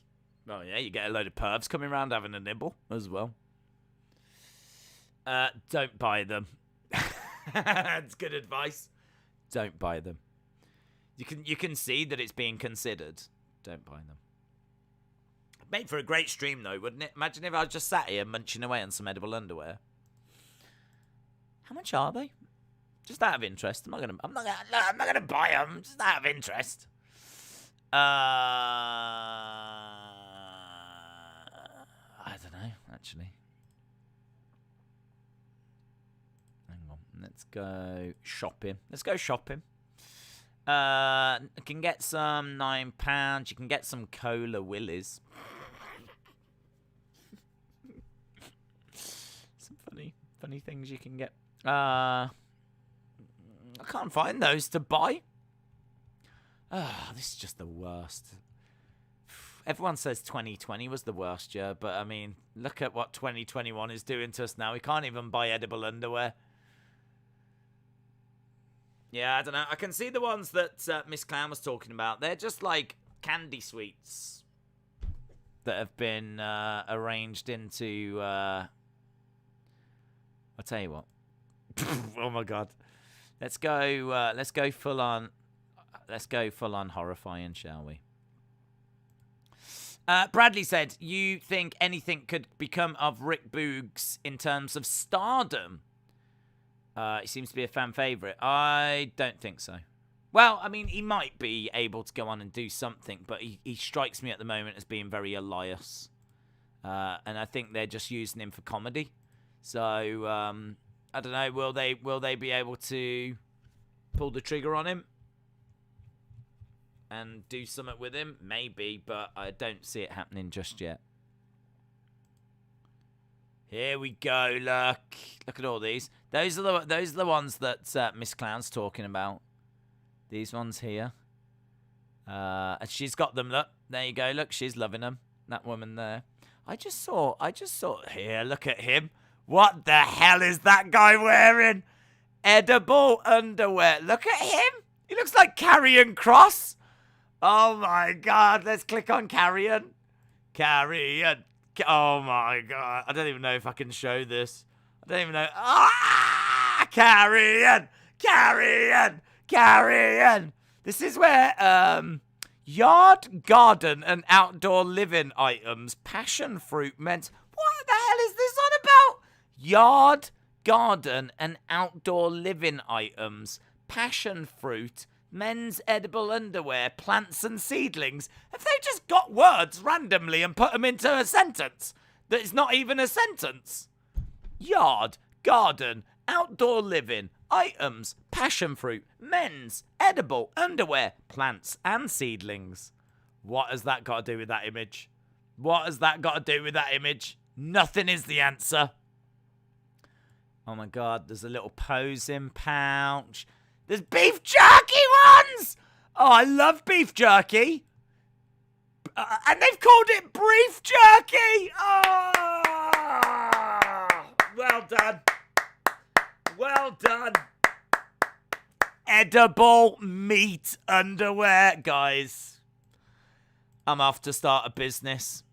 I'll see you all later. I'll see you later, guys. That's what I wear. Look at that. That's what I wear.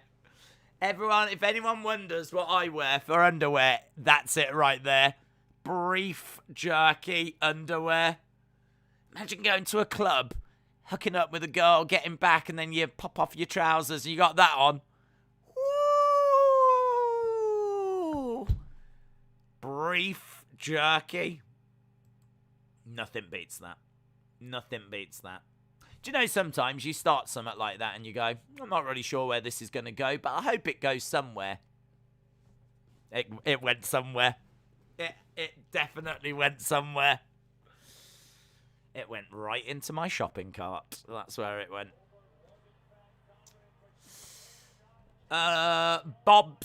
Bobby Lashley said, when I return, there will be no one more focused, no one more vicious. Big shout out to Miss Clown. Hopefully he's going to send Sonny the brief jerky edible underwear. I got a discount card if you need it, says Miss Clown. I'm sorry about your search history. That will take some explaining. Yeah, that will take some explaining. Hey, we've got a fair few ladders knocking around. Oh, there it is. It's red WWE logo on it. It's like it is a contract thing. We're going to this main event now. God, I wasn't expecting this now. We've got like a 35-minute main event. Rey Mysterio versus Kevin Owens versus Seth Rollins versus Finn Balor. Here we go. I'm scared of Bobby, says Joseph. I'm scared of brief jerkies. Main event time. 35 minutes for the main event. Something big is happening, says David. When are you wearing the edible underwear, Days? I'm going to wear it on the launch of my OnlyFans. What if Nia botches something when she's inside the Omos train? I don't think she's going inside the Omos train. I think, knowing what I know about the birds and the bees, I've got a feeling it's the other way around.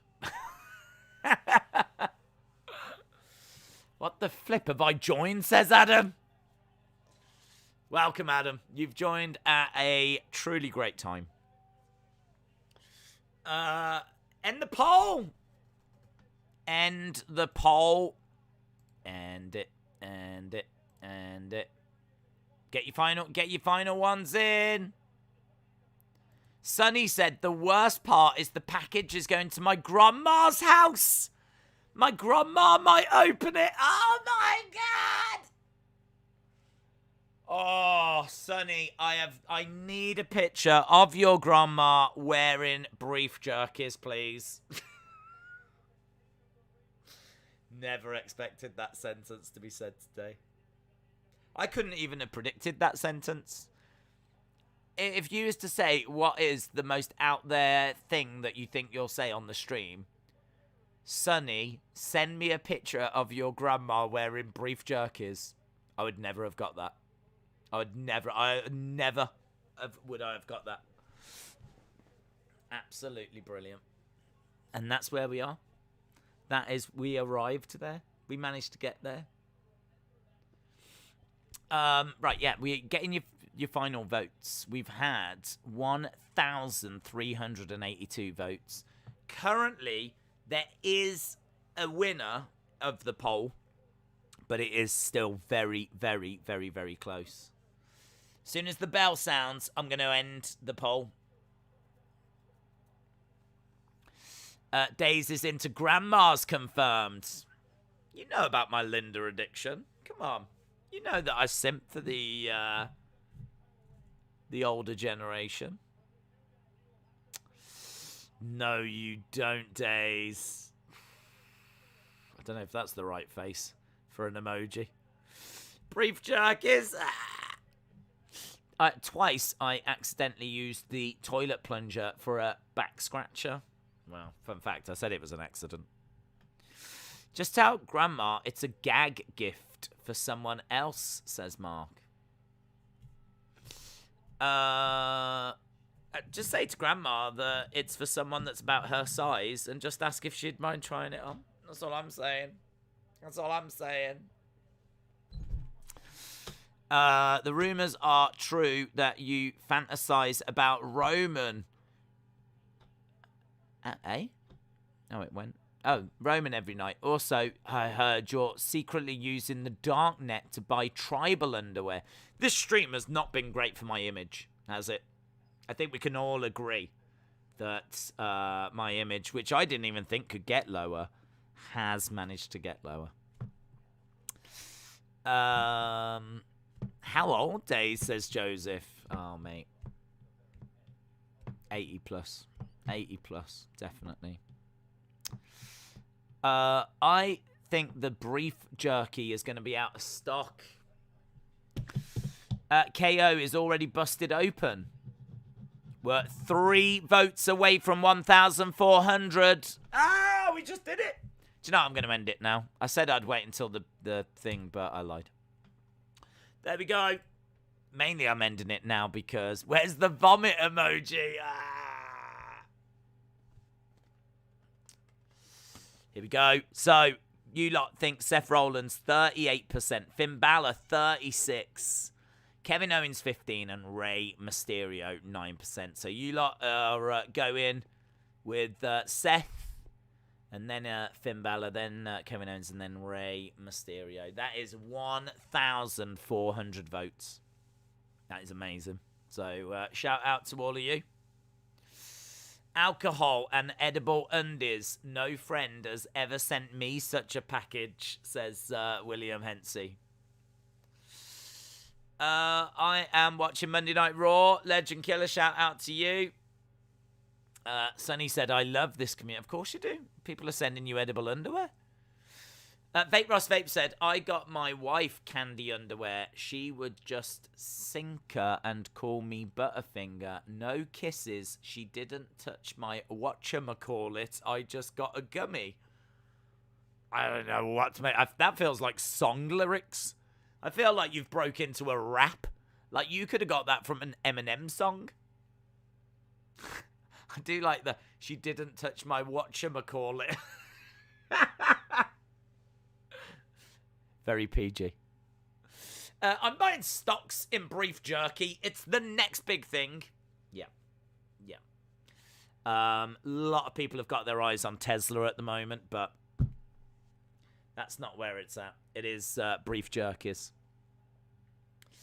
Give me your honest answer. What do you miss about the Divas era? AJ Lee. How about that? Boom.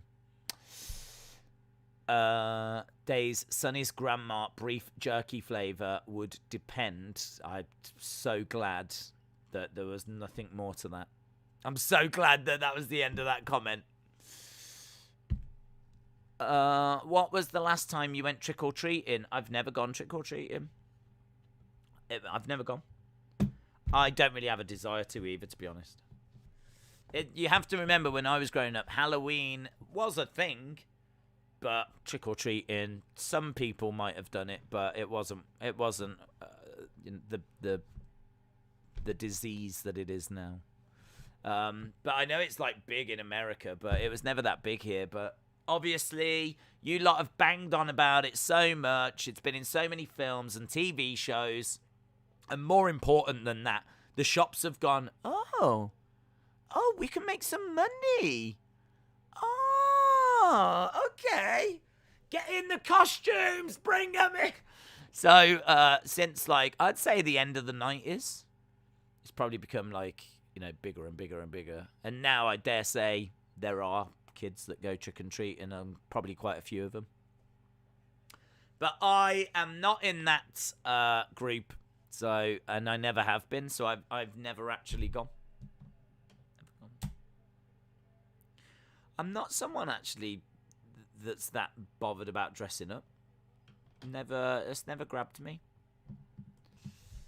Here's Seth making his way down. If you've been trick-or-treating, what have you gone as? Let me know. If you've all gone trick-or-treating at times in your life, what have you gone as?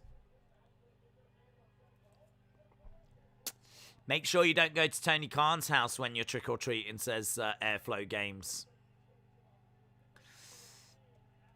Days is a boomer. Totes. Is there any chance that we'll get a stream when you're making out with a fake fiend? Febin, you've got such a weird requests of me. You want me to do, like, ASMR where I'm eating, and you want me to make out with a fake fiend. I'm a little bit concerned, but I'm a bit concerned. I'm starting to wonder if you're, like, a fake account for Austin. I've gone as a witch, says Let Him In. Days looks like a 1981 child, says Helicard. Is that good? I don't know. Jason... I'm going as Days this year, says Frank. Amazing. I went as Mama Days, says Thomas. Wow. She is scary. The Boogeyman. Ghostface. Febin is my second account, said Austin. I thought so. William went as a blow-up doll. No, you didn't. No, you did. I can totally believe that you did. I can totally believe that you did. I don't even know why I'm shocked. I should imagine you did it as a child as well. Strike by Seth, we are. Some people are weird. Face first into the barricade goes Finn. The only people allowed to trick or treat at Tony Khan's house are 18 to 49. Oh! That is Dark Angel. If you've got a Twitter, put that on Twitter. I will retweet that. I do not want to steal that. That is brilliant. That is brilliant. I'm even applauding it. That is brilliant. Well done. Dark Angel. That is very good. That is top tier comedy, that is. I love that. I went as Sting. Heather went as a goth Snow White. Did you really? That actually sounds quite cool. I mean, not for me, but for you. I've already tweeted it, says Taboy. Taboy's already stolen it. Days, it's Austin here. I want you to wear traditional Arabian costume like the Newcastle fans, will you? No. Newcastle told them not to do that. We are underway. We probably should turn our attention back to this. I know there's still 25 minutes to go, but this is a good match here. We got Seth on the ladder. Owens. Oh! Off the top. Comes crashing down onto that ladder, and Seth's moved out the way. Wow, that was a good spot. That was a good spot.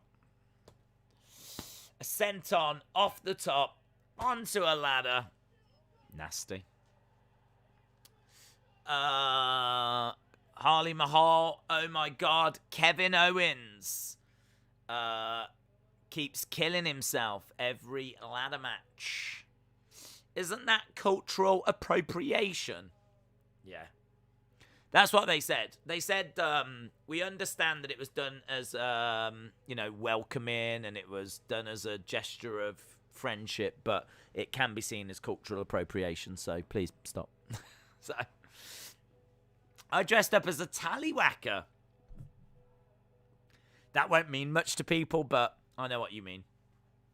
Tallywhacker was, was that during an Olympic stream? We asked the question of, has there ever been a male Hooters? And it turns out there was, and it was called Tallywhackers. I think that was during an Olympic stream. God, we've been on some journeys, haven't we, during these streams? We've been on some journeys. If Seth doesn't win, I think we might get Owens Rollins again. They showed heat right away, which at least showed continuity. Scott said this should be a good match. I made my own costumes. I combined costumes together. So I went as a Hannah Montana witch, a rock star, a normal witch, and a princess, and a dinosaur onesie. I'm dressing up like Stinkbug. What the hell is Stinkbug? My first costume was the demon from Kiss, says Edwards. It was during the Olympic streams. Let him in said, I'm in college now, so I can't trick or treat anymore, sad face. Wurzel Gummidge. Wow, that won't mean anything to maybe our American friends, but... Days Newcastle owners backtracked on that statement and said you can now wear the Arabian outfits. So now is there a reason why you wouldn't wear it for Crown Jewel? Yeah, because I don't think it's appropriate. I don't get my morals from the Newcastle owners from Saudi Arabia. Do you know what I mean? When I look for moral guides in life, I don't look at Saudi Arabia and think to myself, oh, I'll follow what they say. I think that will be good. I make my own mind up. Everyone has run out of original ideas, so what's left besides cultural appropriation? Well, I'm sure there can be new ideas. I'm sure you'll see a lot of Squid Game things this year. I'm guessing that'll probably be the number one. How's Raw? I think the fact that we've spoken for an hour about edible underwear probably tells you. Right, we are... How long we got? 20 minutes. 20 minutes to go. We're into the main event. And in all fairness, it's been decent so far. You could go trick-or-treating with me to Tony Khan's house to make fun of him, says Airflow Games. I dressed up as Kane in his debut gear. That's good. That's good. What would be your time limit you'd be willing to commute? I don't know, you know. I always liked living close to where I worked. So when I worked in retail, I would only ever be like 15, 20-minute walk. Not bus or train. It'd be a walk. And I could get back home. I always looked for apartments that were literally just on the edge of town. So the shop would be in town, and then I'd just walk 15, 20 minutes, just get out of town, and it'd be one of the first houses you'd get to. I'd always look for those kind of places. Always found them as well.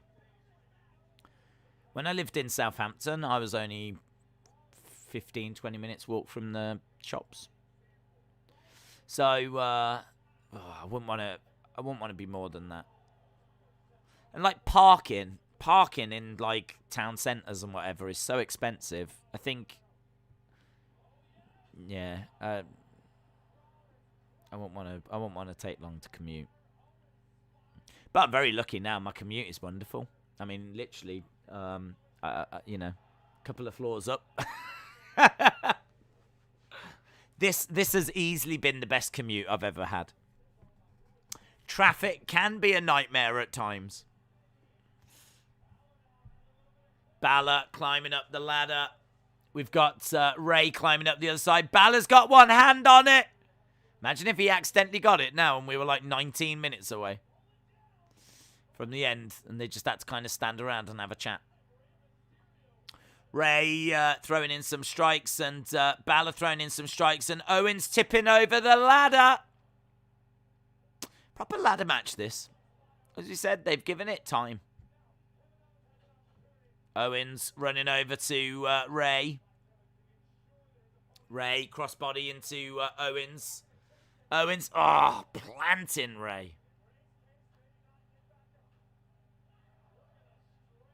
Owens screaming.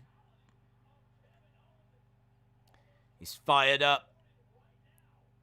Ray's down. Finn's down. I haven't seen Seth in a while. Guessing Seth will come in and stop Owens. Here's Seth to stop Owens. I remember the tallywhacker thing that happened with Miss Ball Breaker from the movie Porky's. I'd never seen Porky's. Owens down over in the corner.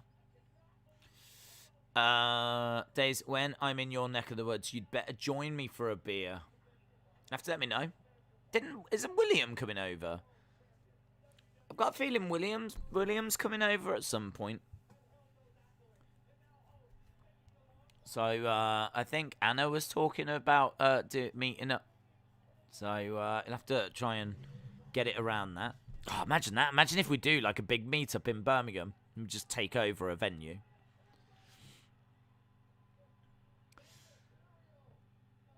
Ray with Kevin Owens is for Owens was at the top of the ladder. He had one hand on that contract. He hurls Ray into the ladder. The ladder tips over and Ray goes out the ring. The ladder just bounced, I think, on all of the ropes as it went down. Fight, Owens, fight. William, you have got to take me. Sonny, you really need to learn to choose your words better. Small ladder into Ray. That would be sweet. Days, go to Florida and meet up with me, says Airflow Games. I'd love to go to Florida. I'd love to go back, but I keep saying like maybe I should go somewhere different, but I could see me going back to America. L.I. Baker said the UK drive on the wrong side of the road. We drive.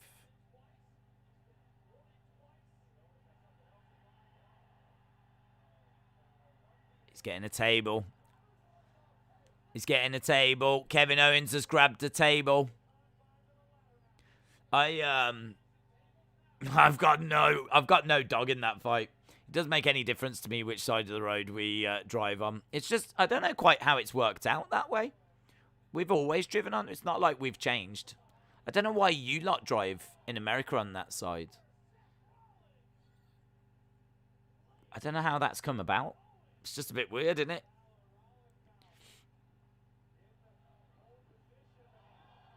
That we drive on different sides.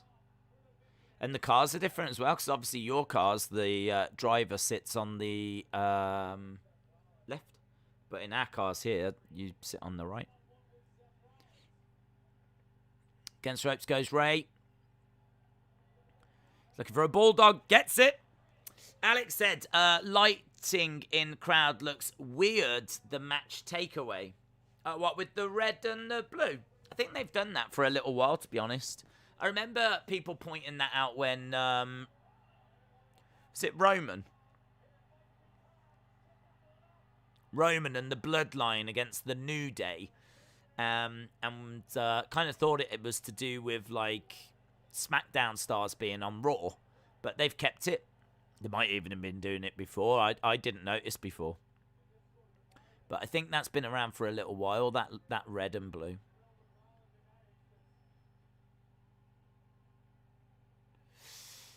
Ray going 619 into a ladder, and that ladder smashes into Kevin Owens. We're not too far away from our final commercial break. Oh, that might do it, actually. Jumps onto a ladder. The ladder crashes down onto KO outside the ring. It's a good main event, man. If you went to Raw and this was the main event you saw, you'd be quite happy with. I'd be quite happy with this. Ray trying to get the ladder into the ring, and Seth throwing in some strikes. Balor over the top.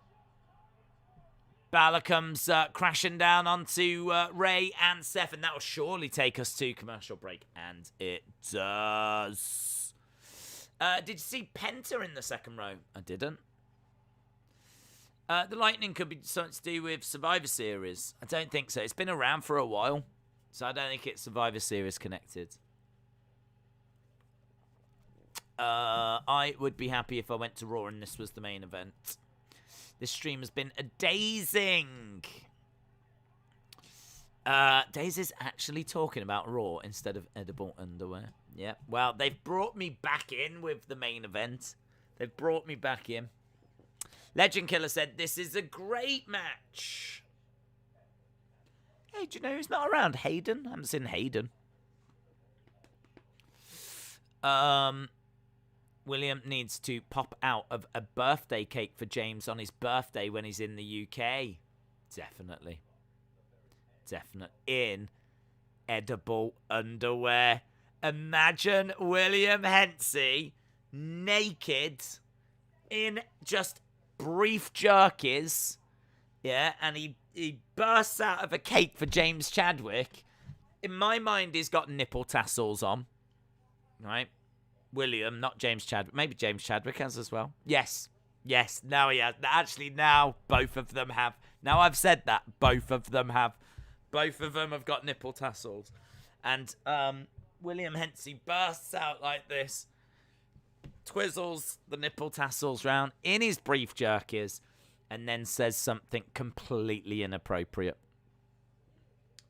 And there's an awkward silence because he said something really inappropriate. And to try and, like, break the silence, James Chadwick just twirls his nipple tassels like that. And then William Hensey decides to join in. And there's just this awkward moment where they're staring at each other, both nipple tasseling away like this. And it's just a bit awkward. Oh, God, I need that moment. How do we get from where we are now to making that a reality? What do we need to do? What do we need to do? If we need to start getting a bit of a jobs list together, then so be it. But I want to get from where we are now to making that a reality. If I can film it and get it onto the channel, I will do that. I will do that. Alex says, what's the best wrestling show that you've ever been to? I keep saying it was that indie show. I went to, there was an indie show in Wolverhampton that had British Strong Style taking on the Elite. That was the main event. So you had, like, Tyler Bate, Pete Dunne, Trent Seven taking on the Young Bucks and Kenny Omega. And then, yeah, Penta was on that show. Leo Rush was on that show. Tegan Knox was on that show. Zack Sabre Jr. was on that show. Marty Scurll was on that show. Mark Andrews was on that show. It was stacked. It was an absolutely stacked card. And there was, like, it was a room that could hold about 750 people. It had over 1,000 people in this room in Wolverhampton. It was put on by Fight Club Pro, which is Trent Seven's group. There's a video of it on the channel.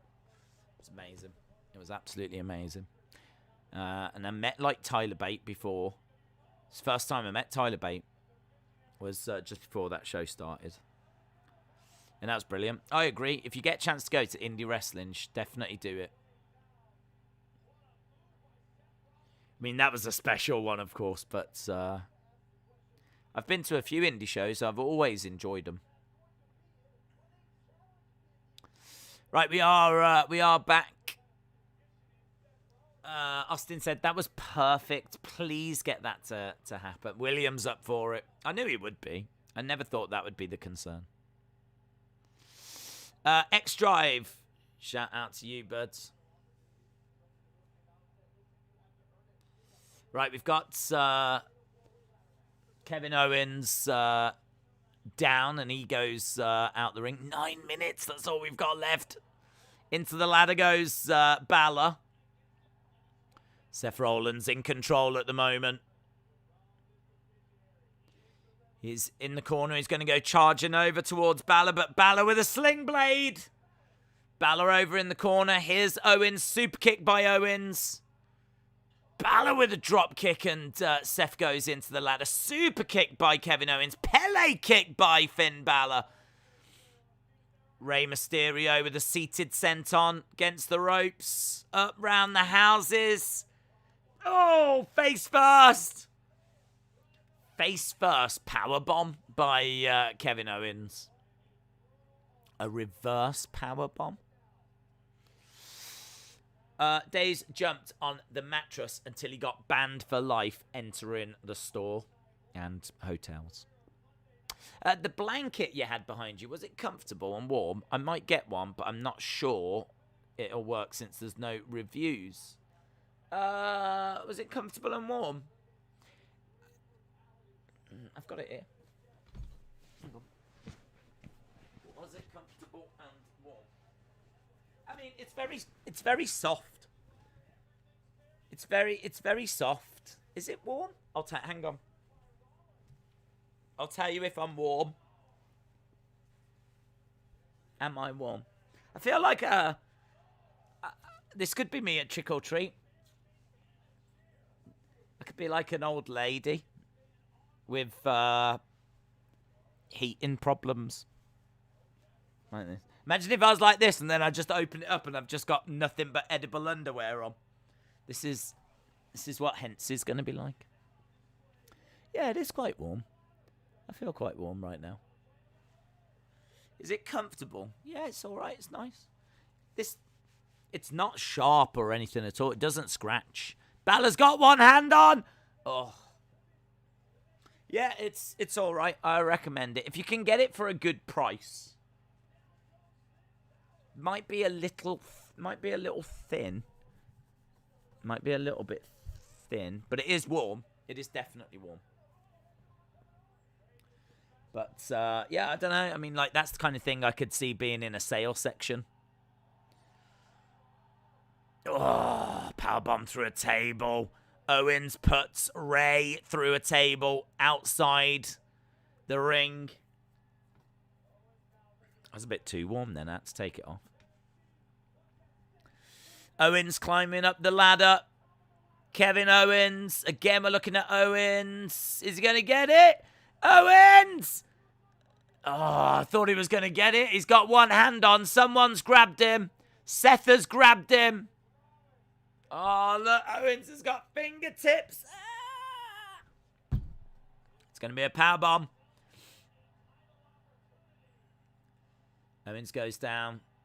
Owens with Seth. Picks up Seth. Seth, oh, there's a ladder outside. He's going to do a back body drop. Boom! Owens goes through the ladder. Outside the ring, and now Balor is hobbling up. Balor gets hurled down. Curb! Ah, take that. Take that. Right, this has got to be it. Seth Rollins. There's only Rey Mysterio that can stop him now. Kevin Owens has definitely been dealt with. Balor's definitely been dealt with. He's having a good look around. He's climbing. He's laughing. He's retrieving. Seth freaking Rollins. Seth Rollins wins. The Messiah wins. Keep rolling. Oh, Ray was put through that table. That's true. Well, Owens weren't gonna do it. Balor had just been curb stomped. There was only really Ray if he was gonna recover from that table spot. He didn't. No, he's on the outside. Ray is sat on the outside chewing.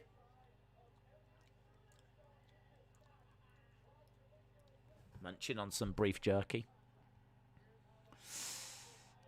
He needed it after losing to Edge, so fair play, says Scott. Seth versus Big E will be a good match. J14 said, called it. I'm bringing Days a buffalo skin blanket. You want luxurious, says William. I've just got the Sherpa one at the moment. The Sherpa one that's got Drew McIntyre on it somewhere. There we go, look. See, people might be like, oh, this isn't wrestling related. Yes, it is. Yes, it is. Claymore Country. That ladder was made of wood. Fun fact, all ladders are.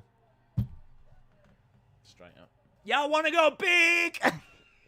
Yeah. Yeah, I want to go big. Here he is, WWE Champion, Big E. Y'all want to go Big E? Big E applauding Seth. Seth laughing in Big E's face.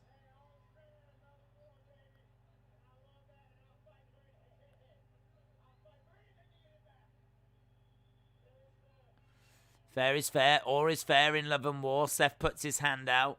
Big E looks at it. You ain't gonna do nothing. You'll do nothing.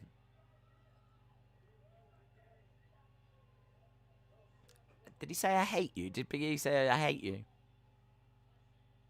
I'll see you soon. Rollins needs to turn it down. It's become too much of a caricature. He's going a bit too full-on $1 million man, isn't he? The way he cackles away. Frank, shout out to you, buds. I love Big E versus Seth Rollins for the WWE title, and he also versus Reigns at Survivor Series. Oh yeah. Oh yeah. If he does beat Big E, then it would be Seth versus Roman. Raw Women's Championship next week. Becky versus Bianca. So we've got, that's a pretty big deal. So that's next week. All right, we're backstage with Seth.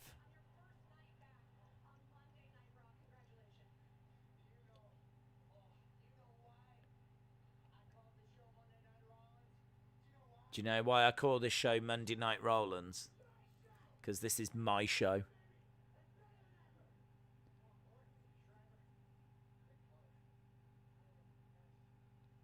Monday Night Rollins.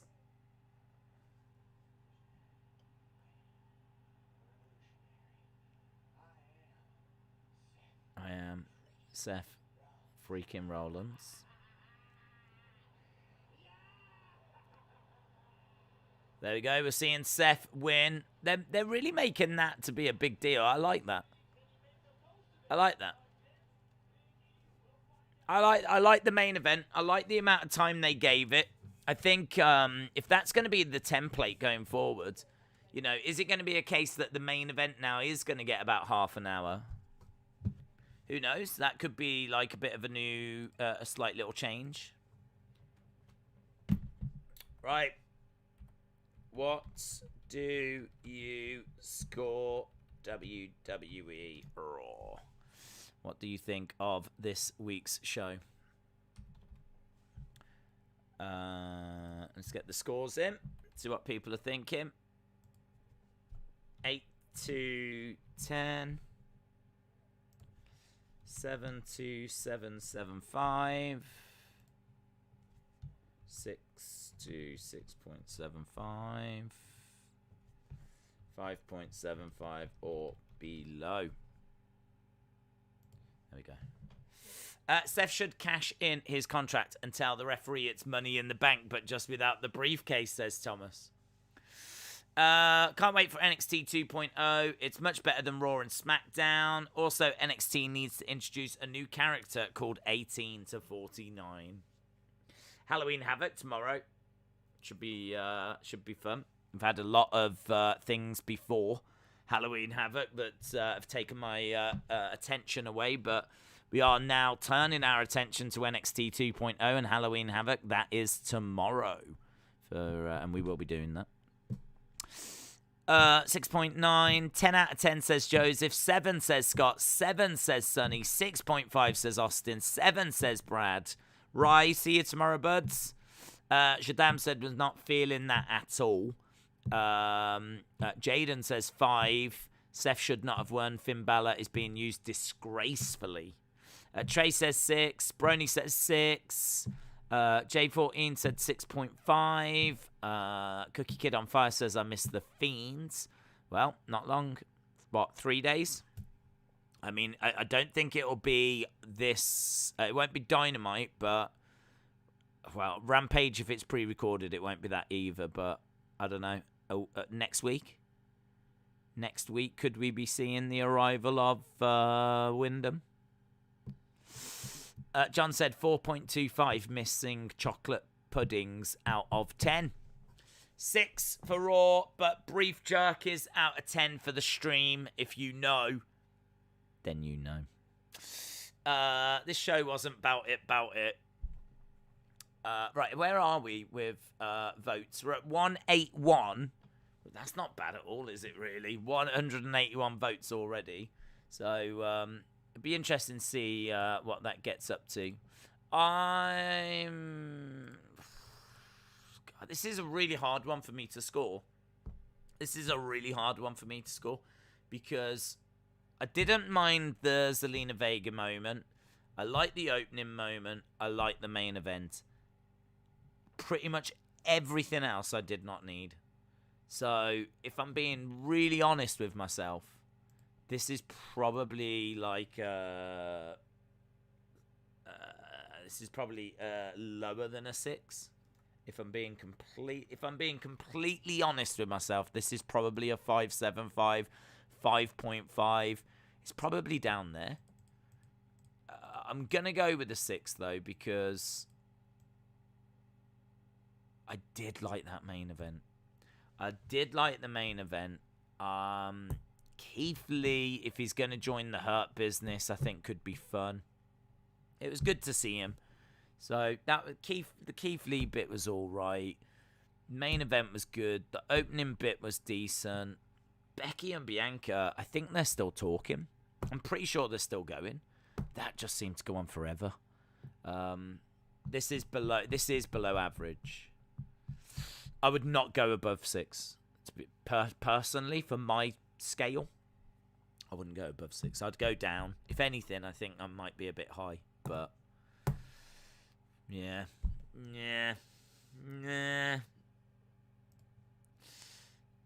Priest was good. I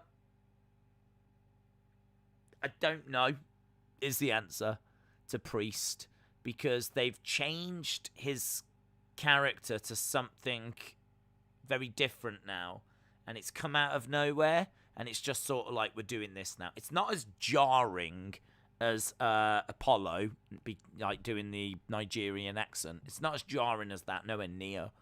But it's definitely going to take a minute to settle down for me. I feel like it would have been better if it had come out as a promo. I think if they'd have sat down and done a promo with Damian Priest and introduced a new character that way, I think that would have worked better than. I mean, the bit that missed for me on Damian Priest was Corey Graves was like, Damian Priest is a man that's conflicted. He's a man that's got darkness and light within him, and the darkness and the evil is trying to get. And then it shows him, and he's like, he did not look like a man that was conflicted at all. He looked like a man that was maybe constipated, but he didn't look like a man that was conflicted. Like, whatever they're trying to portray with Damian Priest, it didn't hit the mark for me. When he snapped, then you could go, okay, there's maybe something here. And they're clearly going for that split personality thing. You know, that was coming across through his Titantron, through the graphics they used, through what Corey Graves said.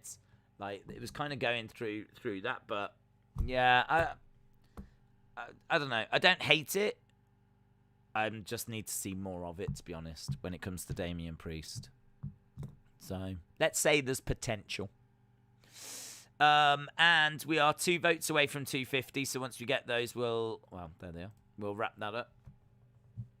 So, here we go. 30%.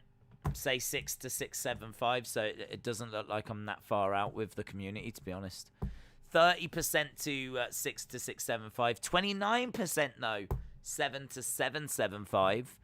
26 to 8 to 10, and 13% said 575 or below. So I went with 6. I reckon the community are probably 675 maybe. Maybe the community are just a little bit higher than me, but I don't think we're out, if we're out at all. But we are out, having said all of that, because we are out of time. That's what we're out of. So I hope you enjoyed the show. Even if you didn't, I hope that you had fun on the stream anyway. Really appreciate the support, of course. Really appreciate everyone joining us. And we are back tomorrow for NXT Halloween Havoc. We are back tomorrow for that. We're back on Wednesday for AEW Dynamite. Obviously, we've got football games over on Football Days as well. If you are a fan of the Premier League, then we've got things going on. It's Carabao Cup tomorrow. So we do have a couple of games this week. So, yeah, there's plenty going on. Plenty going on as we build towards a big weekend with UFC 267. Awesome, guys. Thanks a lot for watching. We'll have to see if Ollie gets fired tomorrow, which would be big talking point for Man United fans. But yeah, I'm sure if I don't see you over on that channel, I'll see you for Halloween Havoc. Right, guys, I'm off to buy some edible underwear. I'm sure you are as well. So I'll see you again next time. Bye for now.